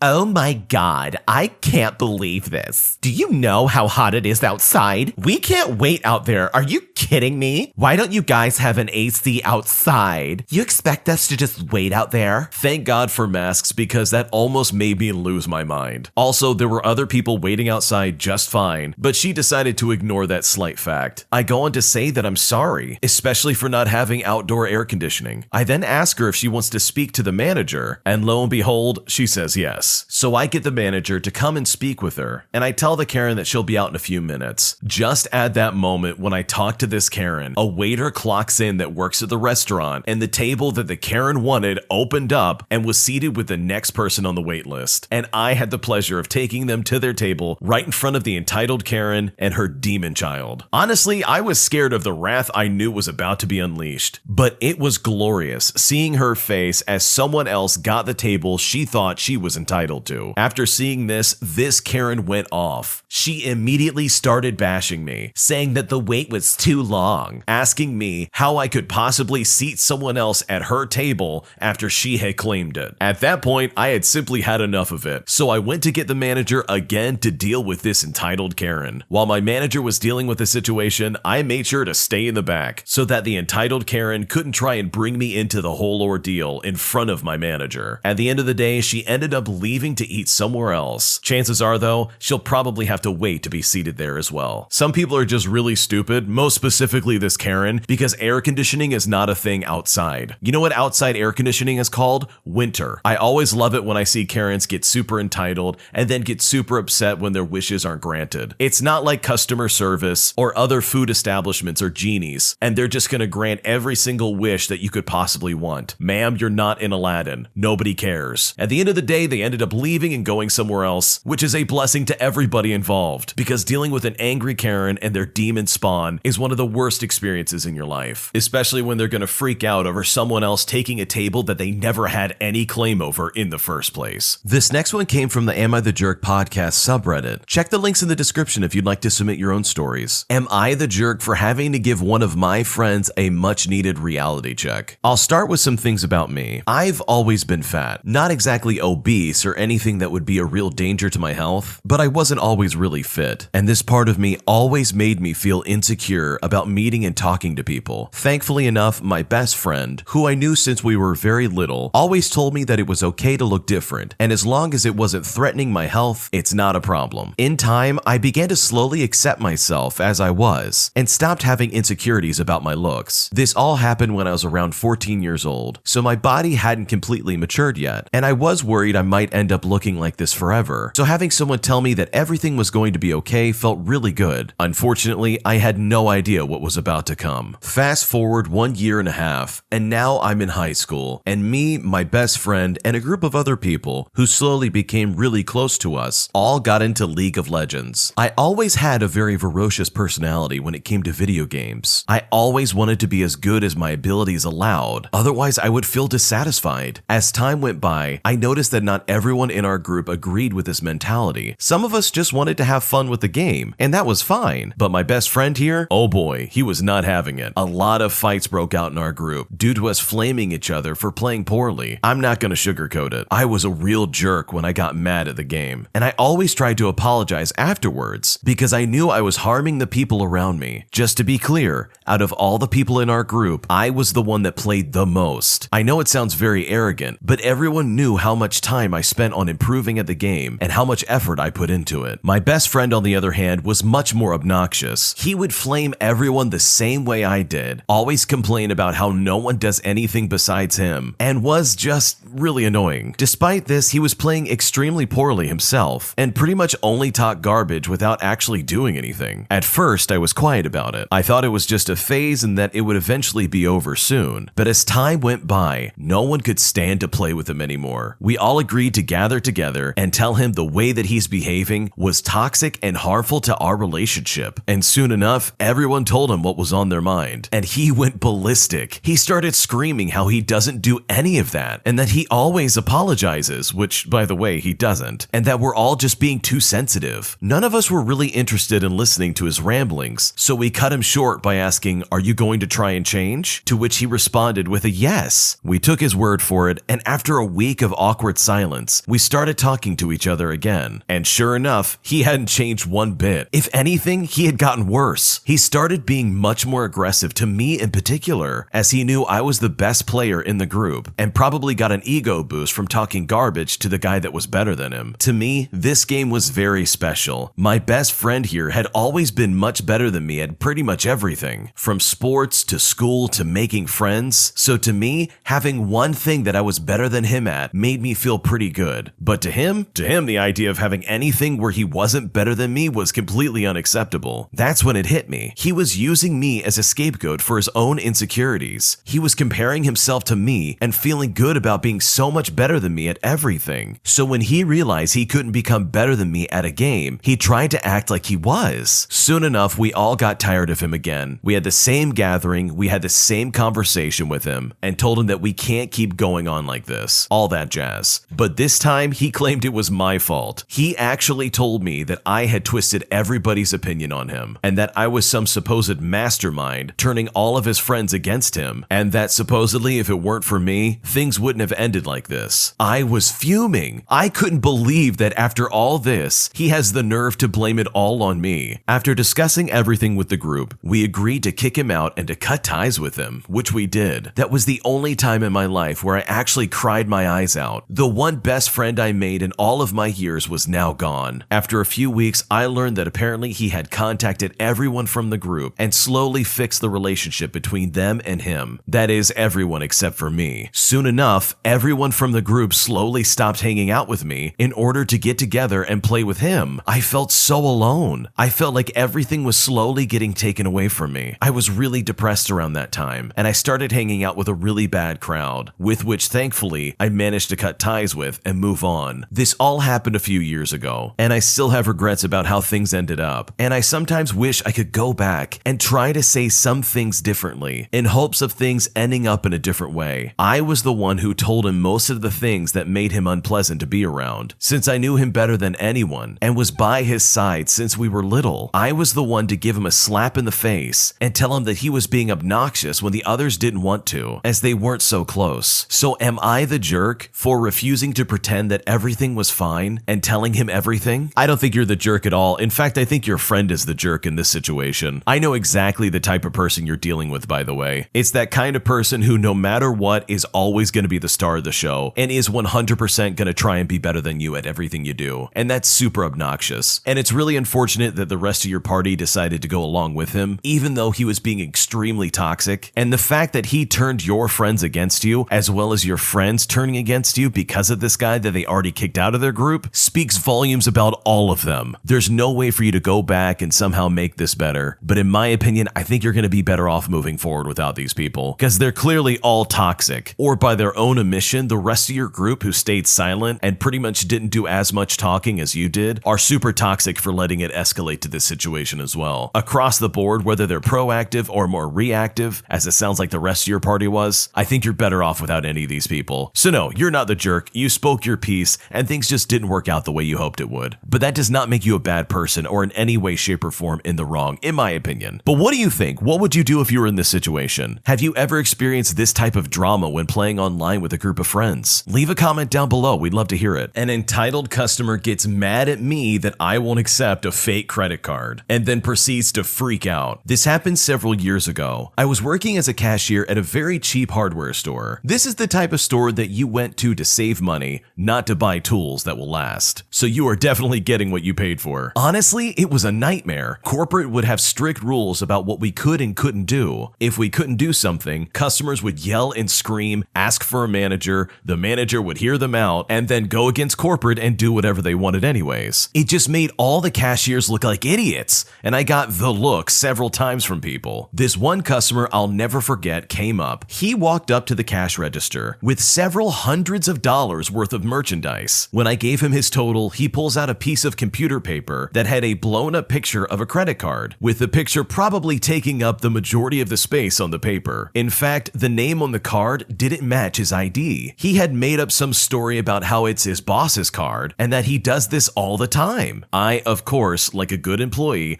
told him I can't accept this. That's when the angry customer inside of him came screaming out. He then proclaimed, "I want to speak to your manager." I go to my manager and I explain the situation, and he has this look of just being absolutely dumbfounded by what he's hearing. Like, is this really happening? So to my complete and utter surprise, my manager goes up to this customer and actually takes the time to handle it. It was the only time the manager was on my side for once in my life. He told this customer flat out no. So the customer did the only reasonable thing that he could think of. He walked out of the store screaming and yelling, completely pissed off, and thankfully I never saw him again. I still wonder to this day how the customer thought he would get away with that. Thankfully, the manager had my back and it all kind of worked out in the end. What was that customer thinking? That is absolutely crazy. You don't just bring in a giant piece of paper and expect someone to just run the numbers like that's okay. You better have some kind of proof of identification that proves that this is actually your card. Otherwise, you could just be stealing someone's money. That guy would have had an easier time buying whatever he was trying to buy if he brought in Monopoly money. And I completely understand where this guy's coming from when he says that his manager always throws him under the bus by going against corporate. I worked in that situation for 4 years and I had a manager who just went behind your back and did the exact opposite thing that you were trained to do. They would do this almost intentionally to make themselves look like a savior, only to then make you look like a complete idiot. And trust me, after 3 years of that, it got old really quick. So I totally understand where this original poster is coming from. Working in that kind of environment absolutely sucks. Not to mention having to deal with angry, entitled customers coming in and trying to scream at you as they try to pay with a card that just doesn't match up with their ID. So in my honest opinion, dude, look for another job. Take it from me, you will be a lot happier working for somebody who actually has your back. Life will be easier and you'll probably actually want to show up to work instead of coming in just to make a paycheck. Today I found out that I was the other woman. I had recently reconnected with a previous partner who I had lost contact with. I will refer to him as Dave, that's not his actual name. We had intimately seen each other for a few months before he went overseas for a year in 2018. We then lost contact after this. Fast forward to September of 2021, and I received a friend request from Dave on my social media accounts. We started chatting and we both said we were dating. I was in a long-term relationship at the time and didn't feel the need to ask for more details about his dating life. In December 2021 though, my long-term relationship ended amicably, as well as naturally with my then partner, and was completely unrelated to Dave. After some time, I then started to respond back to Dave in more intimate ways. Previously, he had come on to me asking if he could kiss me while I was still in my relationship, and at the time I said no. But now our conversations escalated to something much more intimate, if you know what I mean. We decided to meet up and we spent some quality time with each other, if you know what I mean. Following this, he continued to send me messages about how much he missed me and how much he thought about me. This continued for a few months. He was wanting to meet up for a weekend, and at that point I was wanting more than just a casual, intimate relationship. So I decided to tell him how I felt before we met up again. I wanted to know if he was seeing anyone else in a casual way, so I asked. He told me yes, that he was in a relationship and that the other girl didn't know about me. He said that he thought I was in a relationship too. I told him that I hadn't been in a relationship since December of 2021. Dave had thought that we were both in our respective relationships and that we were both cheating on our partners together. brother. He promptly blocked me on all social media after that, and I haven't heard from him since. I was so shocked and upset by this. I couldn't believe he thought I was that kind of person. Dave always seemed like such an honest, nice, and attentive guy. I never thought I'd have to quiz him on something like this. His social media had no reference to a relationship whatsoever. He was planning a weekend away with me and constantly messaged me about how he was thinking of me. I never assumed he was in a relationship. I didn't think I had to tell him I wasn't in a relationship because cheating is not the norm. And I started a meaningful relationship with him. I had feelings for him and was wanting to take it to the next level. Did I completely misread this situation? Should I have told him straight away that I wasn't in a relationship anymore? What do I do? This is a terrible situation to be in because it sounds like this guy you were trying to have some relationship with is a complete piece of garbage. Like, this guy is not the nice, honest, attentive guy that you're trying to describe. I think this is probably someone that you wish would have those kind of attributes in their life, but in reality, they're just a garbage human being. Like, honestly, when people show you who they are, you should believe them. Like, this guy sucks. You could do so much better than this. Like, this guy literally blocked you the second you said anything about, hey, I'm not in a relationship anymore. He thought he had somebody else with him who was also cheating on their partner to help share the guilt of the terrible decision that he's making. But no, you just had to not be in a relationship. Honestly, having Dave block you was probably the best thing that could have happened to you, because based on the way he was acting, chances are he probably would have cheated on you. So I would not feel bad about this in the slightest. My parents offer my services to help them with stuff against my will, almost like I'm their slave. Ever since I was small, anytime someone needed help with something, cleaning, carrying stuff, washing anything, landscaping, you name it, my parents would be some of the first to offer it, except they do it through me. At the end of every gathering when people needed help, my mom would yell, "Here, take Steve, he'll help you." We'll say that Steve is my name in this situation. That's not my real name. Or she'd say something like, "Make Steve do it, he's got it," or something along those lines. Whenever my grandmother or any other family member would call to ask my dad to do their lawn, since he worked in that business for a while, his exact words were,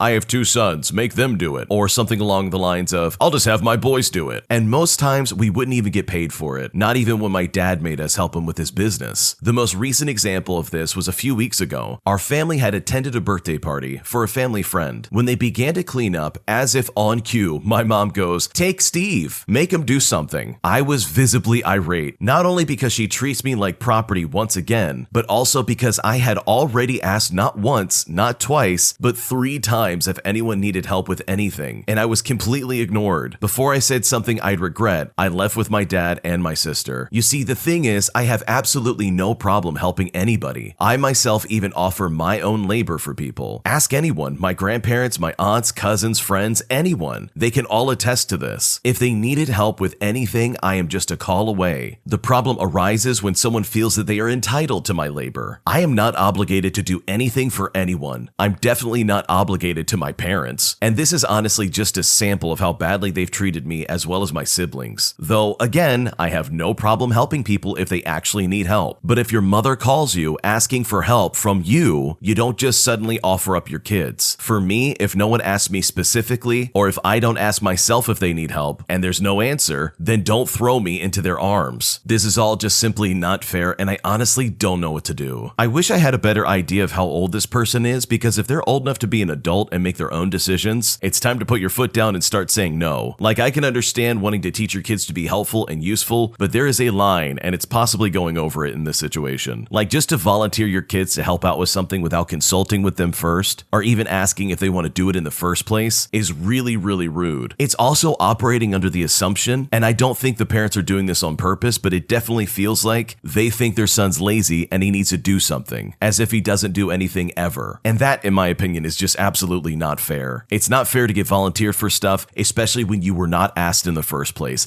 I understand that completely. There are a few petty ideas that come to mind that could help alleviate this problem, like being clumsy on purpose and accidentally breaking things on purpose. That way they won't ask your help anymore. Or even when someone asks for help, you volunteer your mom first, so you can somehow get ahead of them trying to volunteer you. But honestly, the real solution here is to just stand up for yourself and say no. There's nothing wrong with saying no. No is a healthy word, and it's something that you need to do, especially in situations where you don't want to be volunteered for something. It is not unreasonable or in any way rude or disrespectful to look at someone and say, "No, I don't want to do that." In my opinion, it's better to set boundaries now than to wish you had 5 years ago. ago. Otherwise, they're just gonna keep volunteering you for stuff. And then there really will be no end in sight of them treating you this way. An entitled Karen walks up to my art at an exhibit and writes her Instagram handle all over it. And I couldn't be more upset. Last night, I was doing a live painting for a Bad Bunny event here in town. My sister and I were both artists, and each of us had our own canvas where we were adding all sorts of things. We were set up on a stage and were away from the general crowded area. The canvas I was working on had a lot of layered lettering that I was adding as the night went on. Every time a song would come on, I would write the title of the song or the lyrics specifically to the song that was playing from the artist. At one point, I had to go find the host of the event to ask for something. While I searched for him, my sister was talking to one of her friends and left the stage we were on to go find him. When I came back, there was a girl holding one of my paint markers standing on stage, and she had written her Instagram handle smack in the center of my art piece. As soon as I saw her, I rushed over to her and asked her what on earth did she think she was doing. I repeatedly told her, "Who on earth do you think you are to just come up here and start touching other people's stuff without permission?" She said that she was also an artist. I told her, "I don't care who you are. If you're an artist, you should know better." I also said that nobody gave you permission to come up here. She tries to say, "Well, you should have put up a sign saying not to come up here." To which I replied, honestly, who does that? It's common sense not to touch other people's art. She got mad at me saying that someone else did it too, to which I replied, "I don't care, please leave." She never even apologized and just kept talking, trying to make me supposedly chill out. And I just spoke over her and kept saying things like, "I don't care, please leave, and what's wrong with you?" She just kept talking. She eventually left, and I grabbed a can of spray paint and wrote over her Instagram handle. I wish I would have taken a photo of it first before erasing it, but I was so angry I just covered it right away. I then found my sister and sternly scolded her for leaving the station because she was talking to her friends. Next time, maybe I will put up a sign not to come up on stage and vandalize someone else's art. That's a bummer that the original poster got rid of their Instagram handle and didn't take a picture of it or didn't look it up before they got rid of it. It would have been interesting to see if they tried to claim that art as their own. I know a lot of people on Instagram sometimes do that, where they take someone else's art and they're like, "Hey, look what I did," even though it's like super obvious that, hey, no you didn't. So it would have been nice to check that to see like, oh, did they try and steal my art? But it is what it is. It's so crazy that someone would walk up and vandalize someone's art. Like, how can you not see that the paint is probably still wet? In no situation is it okay for you to vandalize your art with your stupid Instagram handle. And you know they only did that just so they could get attention, because they themselves probably couldn't even get hired for a venue like this, let alone make something that was noteworthy enough for you to put your Instagram handle on it in the first place. I mean, what a trashy person, to be honest. But next time something like this happens, hopefully they keep the Instagram handle so they can message them later and shame them just a little bit more for trying to steal their art. This next one came from the Am I the Jerk podcast subreddit. Check the links in the description if you'd like to submit your own stories. Am I the jerk for telling my mother she couldn't visit me and my child? So I just had a baby 5 months ago, and my mother invited herself to stay in my house for a month while I was waiting to go into labor. She insisted on being in the delivery room while I gave birth without asking me how I felt about it. She even went as far as getting a special certification just so she could be in the room. COVID is a huge concern around here, and I had just gotten over having it, along with my husband. I had an OBGYN appointment and asked about the rules of the hospital in regards to people being in the room with me while I was delivering, and the nurse told me that if I tested positive for COVID, one person could be with me, but they couldn't leave the room. My mother insisted that it should be her to be let in the room rather than my husband, and this is because she is a first-time grandmother. I explained to my mom that my husband would be the one present if by chance I still tested positive. So the time comes around for me to deliver my baby, and my mother is in the lobby waiting for me. I ended up testing positive for COVID, and I called my mother, who was still waiting in the lobby to be let in, and I explained to her that she could not be in the room. She then accused me of lying to her just so I didn't have to have her in the room with me, and she ended up driving back home because of that. I delivered my baby and things seemed like they were going well. My mother came back to the hospital and visited, and I asked her and my stepfather to wear masks because they were traveling across state lines, and I was worried that my baby might get sick. They had no issues aside from a few comments about how apparently the baby wouldn't know what his grandparents looked like with these masks on. Fast forward to 2 months ago, and they were supposed to visit me me and my family for my birthday, I once again texted them and asked them to wear masks and politely expressed why I put those rules in place. My mother read the message, and a few seconds later, I received a call from her. She started off the conversation by saying that she hadn't gone anywhere in the past few weeks, even though she texted me multiple times previously saying that she was out with friends, she was at a gathering for family, etc. She then went on to say that she shouldn't have to wear a mask because it was unfair to her and that it was dangerous for the baby not to see her without a mask. I stood my ground and told her that I was concerned for my baby's health, but she proceeded to scream at me and even bring my disabled father into the conversation. She said, "Your father is dying, and you don't wear a mask around him when you see him. Don't you care about his health?" She knows I'm very sensitive when it comes to my father, so I felt like this may have been a direct way to try and hurt me. But I ended up telling her that I did not want her to come and see my son if she was going to treat me that way. I'm an adult now, and I feel that even though I'm her child, I am not a child. I feel that if she wants me to respect her, I should get the same respect in return. So I go back to the same question. Am I the jerk for telling my mom she can't visit my child? Not at all. You are not the jerk for this situation. I've always had the opinion when it comes to your child, you set the ground rules. And if your mom can't respect those rules, well then congratulations, you can't see the kid. And it's hilarious that this mom would try and say,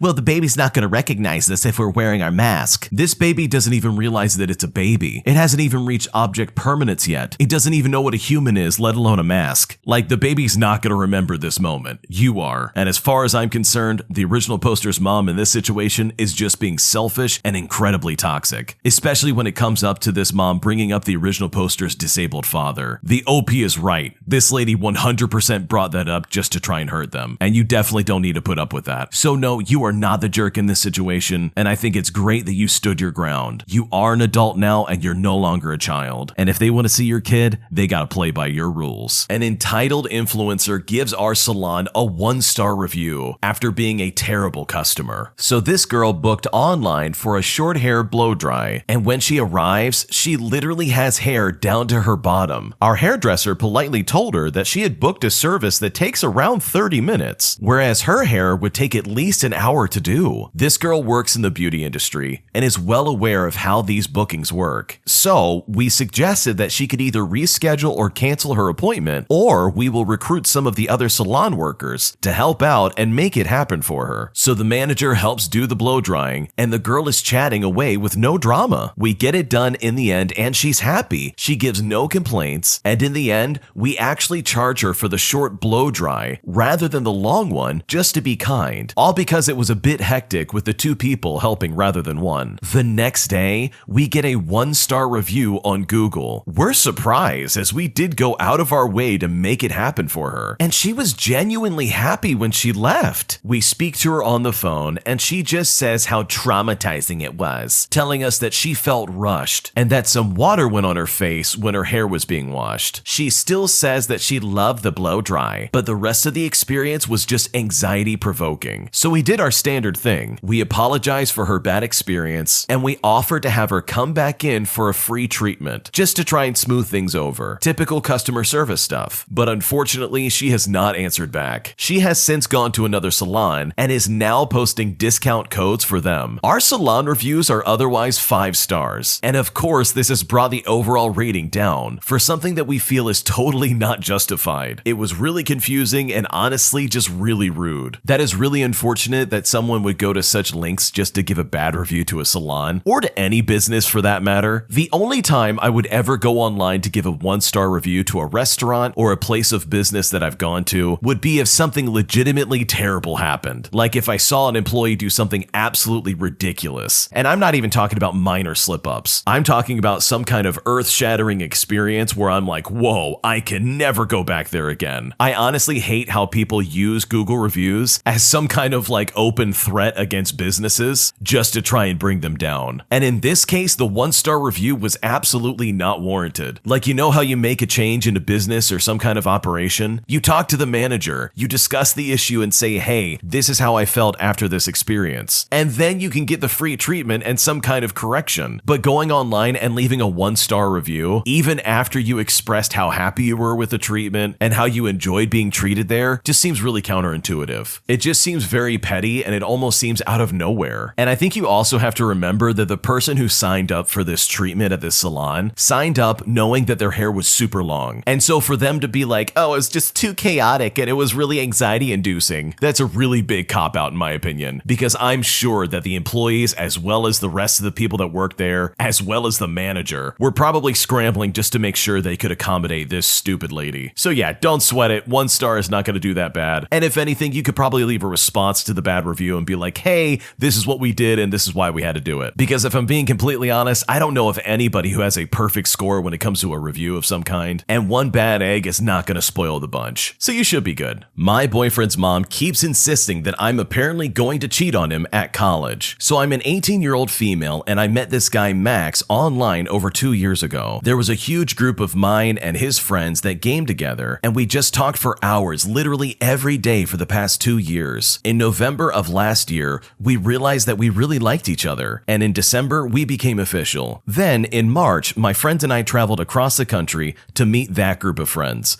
It was really cool. Since then, he's been coming over here once a month to visit, and next month I'm going there. About 5 weeks ago, his mom started suggesting that I would cheat on him and that he should start seeing other people too. Obviously, neither of us would ever do that, but it really hurts my feelings. Just about a week ago, she was talking about how good of an influence I am, practically praising me for my high grades, as well as all the activities and sports I did at my school, and how happy she is that we're together. However, today he went shopping with her and he texted me to tell me that she said she knew how girls like me are and that I'm going to want to date, aka sleep around in college. This is 100% not true. I love my boyfriend and I'd never do anything to hurt him like that. He's been acting different, and I think with how much she's been saying it now, he's starting to believe her. It just really hurts me that she thinks that I would do that, and I don't know how to convince him or her that I wouldn't. What should I do? Honestly, if your partner is so easily swayed by other people's mistaken opinions of you, then his trust in you isn't firm enough for a relationship. I mean, that's just where it goes down, to be completely honest. Also, you're both teenagers, so I mean, like, hey, you got your whole college life ahead of you. You have a lot of time to grow up, and if he really can't see that, hey, I'm gonna try and keep this relationship going, and I'm gonna make things work, then honestly, that's his problem. It's not yours. His mom is a complete idiot who is clearly trying to manipulate the situation and is trying to fill his head with lies. I mean, if anything, you could definitely get back at the mom and prove her wrong by being super loyal to this guy, and you could do that just to spite her. But overall, you need to have a serious conversation with your boyfriend and be like, hey, do you love me? If you do, then you need to realize that I do as well, and I'm not gonna cheat on you. And if that's not enough for you to stick around with him, well, then that's your answer, to be honest. And if it does go that route, then guess what? Congratulations, you have college to look forward to. And trust me when I say this, there's gonna be a lot more opportunities there for you in college than you ever had in high school. I am secretly a multimillionaire and I don't know how to tell my boyfriend. What should I do? My boyfriend and I have been together for around 9 months. I go to college in the United States, but am from another country. We met freshman year and have a really sweet and honest relationship. He is coming to visit soon and he will see my house and lifestyle. Obviously, this is not an actual problem, just an uncomfortable conversation that we will inevitably need to have. People here are super conservative and close-minded. I need to tell my boyfriend about so much more than just money, but also that people who know me just because of my last name. I know that I can be open with him about anything, but I fear that I have waited too long to tell him and that I'm making a big deal out of nothing. I'm sure that he doesn't suspect anything because I tend to dress casually and not really show how much money I come from. Is this something I should discuss with him before he visits? Or do you think I'm good to talk to him about it once he arrives? Some advice on this situation would really be appreciated because honestly, I don't know what to do. First off, this is a wonderful problem to have. I wish I had this problem. Oh no, my significant other doesn't know that I'm rich. How do I explain this? I know it sounds silly, but honestly, it is kind of silly. This is a very simple situation where honestly, you could just go, hey, my family comes from a lot of money, and then leave it at that. Obviously, this is probably not going to change anything to do with your relationship. You already have some semblance of a good relationship and you both love each other. You even said it yourself. You have a sweet, honest relationship with this guy. So there really shouldn't be any issues with telling him, hey, I'm loaded. And this will probably be even easier for you to explain. You could just tell him, hey, it's my parents who are rich, not me. I'm not rich. I didn't do something crazy to become some rich millionaire. It's my parents who are loaded. And having rich parents doesn't mean that you can't have a good relationship. And honestly, there's no real way to predict whether he'll try to take advantage of the situation or not. Because at the end of the day, it's not your money. It's your parents. But in my honest opinion, you had better tell him this before he comes over to your place. Because because this is a big situation in my opinion. It's not your money, yes, but you definitely need to tell him before he shows up. This way he can be ready for whatever it is that you experience on a day-to-day basis. From the way the original poster is describing this, it sounds like the original poster and her family are much more famous than you would expect, especially for her boyfriend to be ready for. So yeah, you want to tell him about this like right away. It'll be a lot easier once he rolls up and then he can kind of see what's going on. Imagine if he doesn't know, then he rolls up to see you in your home country, and then he's completely blindsided by this weird different lifestyle that you have. And yeah, it's gonna seem weird to him. So in my opinion, say something sooner than later, because otherwise this could really freak your boyfriend out. My parents do not like my boyfriend, and I'm not sure what to do about it. For context, I'm a 22-year-old woman who just graduated college last week. For the past year and a half, I have been dating a man who I met through a friend at school. He is 41 years old, but I never felt like the age difference was an issue, and it's by far the best relationship I've ever had. Since I had to move back home after graduating, I felt like I had to tell my parents about the relationship, and they were not happy. My dad was first upset about the age difference, while my mom was more okay with it. I reminded them that my mom's parents, so my grandparents, had a 16-year difference, and that was never an issue for them. Then my dad backtracked by asking me about his race and why he looked dark in the pictures. I replied that he is a quarter black from his mom's side. So then my dad dropped the age thing and said I shouldn't be dating a black person. Then he started asking about his religion and got even more upset when I said he is Baptist. My family, for reference, is Methodist. This discussion happened yesterday. Today, I mentioned it again, and my mom had cooled down a bit and said that since we've been dating for over a year, she is open to meeting him and getting to know him. But my dad is still fixated on the fact that he's a quarter black and his church is not in communion with ours, and therefore he is not a proper Christian. Has anyone ever dealt with this before, and do they have any advice? I told my boyfriend about all of this, and he said just to give them time and to see if they come around. I brought up the possibility of me moving in with him and cutting off ties with my parents, but he doesn't think that that will be necessary and seems to be more hopeful than I am about an amicable resolution. What should I do? I think this is obvious, but maybe I just need to shout this from the rooftops. Your parents are racist, especially your dad. The fact that your boyfriend being black is somehow a deal breaker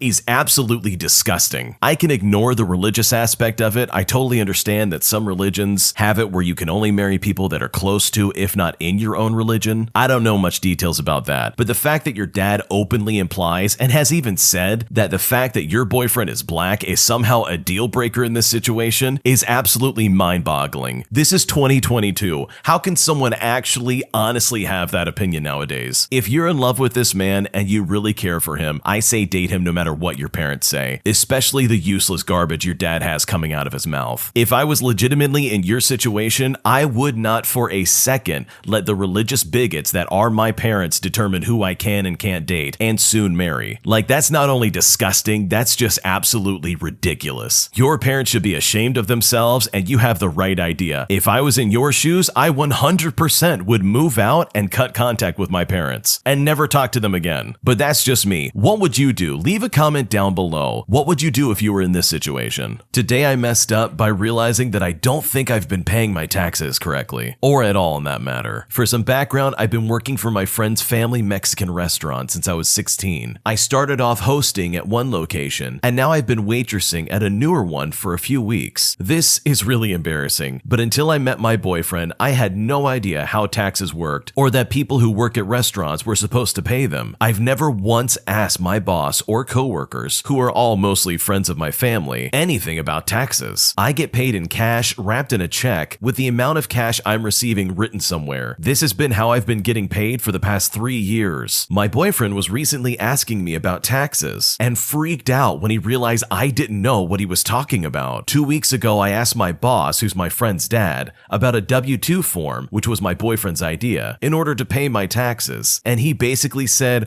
"Oh, okay, sure. I'll give that to you sometime." And since that, I haven't heard anything from him. After I asked him, he turned to my other friend who works with me and asked her if she would like one too, which I thought was strange because she's been working here for 2 years as well. Is this gonna screw me financially? Have you guys experienced anything like this? I don't want to hurt my friend's family, but I should be paying taxes, right? Please give me advice on this. No one I know talks about this, and I'm not sure what to do. Oh man, this one gave me a headache. Should you be paying taxes? Is that a real question that I'm hearing right now? Should you be paying taxes? Yes, you should absolutely be paying paying taxes. Any income you make, guess what? You got to pay taxes on that. You got to declare it. You need to say, hey, I made this money. Here you go. And then, of course, the government's going to be like, thank you. And then they take a little bit of it. But you have to declare money that you make, even if it's in cash. That's really important. But that's minor, in my opinion, compared to what you're actually dealing with. What you've been working under is a restaurant that has not wanted to employ you. That means that they just pay you money and that's it. You're not on their books. You're not on any kind of records. The fact that you had to go to them to get a W-2 form just so you could file your taxes correctly is insane to me. And your friend also was offered one, with the implication being that they're paying them under the table as well. That restaurant is probably saving so much money by doing it this way. I don't know the legality of that. That's none of my business. I have no clue what I'm talking about in that regard. But from my perspective, that is super sketchy. I don't know the details of the kind of restaurant you're working at or anything along those lines. But to answer your question, yeah, you need to pay taxes. But you're also really young from the sounds of it, so I wouldn't worry about it too much. This would be a lot different if you were older and you were making money and you weren't declaring it. But the biggest lesson here is pay your taxes. File it completely and correctly and accurately, and you'll be just fine. When you subscribe, make sure to hit the bell to turn on notifications. To finish listening to all the stories, check out the playlist at the top of the description. And if you want some chill music to put on in the background, check out easymode.com. If you like Am I the Jerk, subscribe to Am I the Genius. Everything will be linked down below in the description.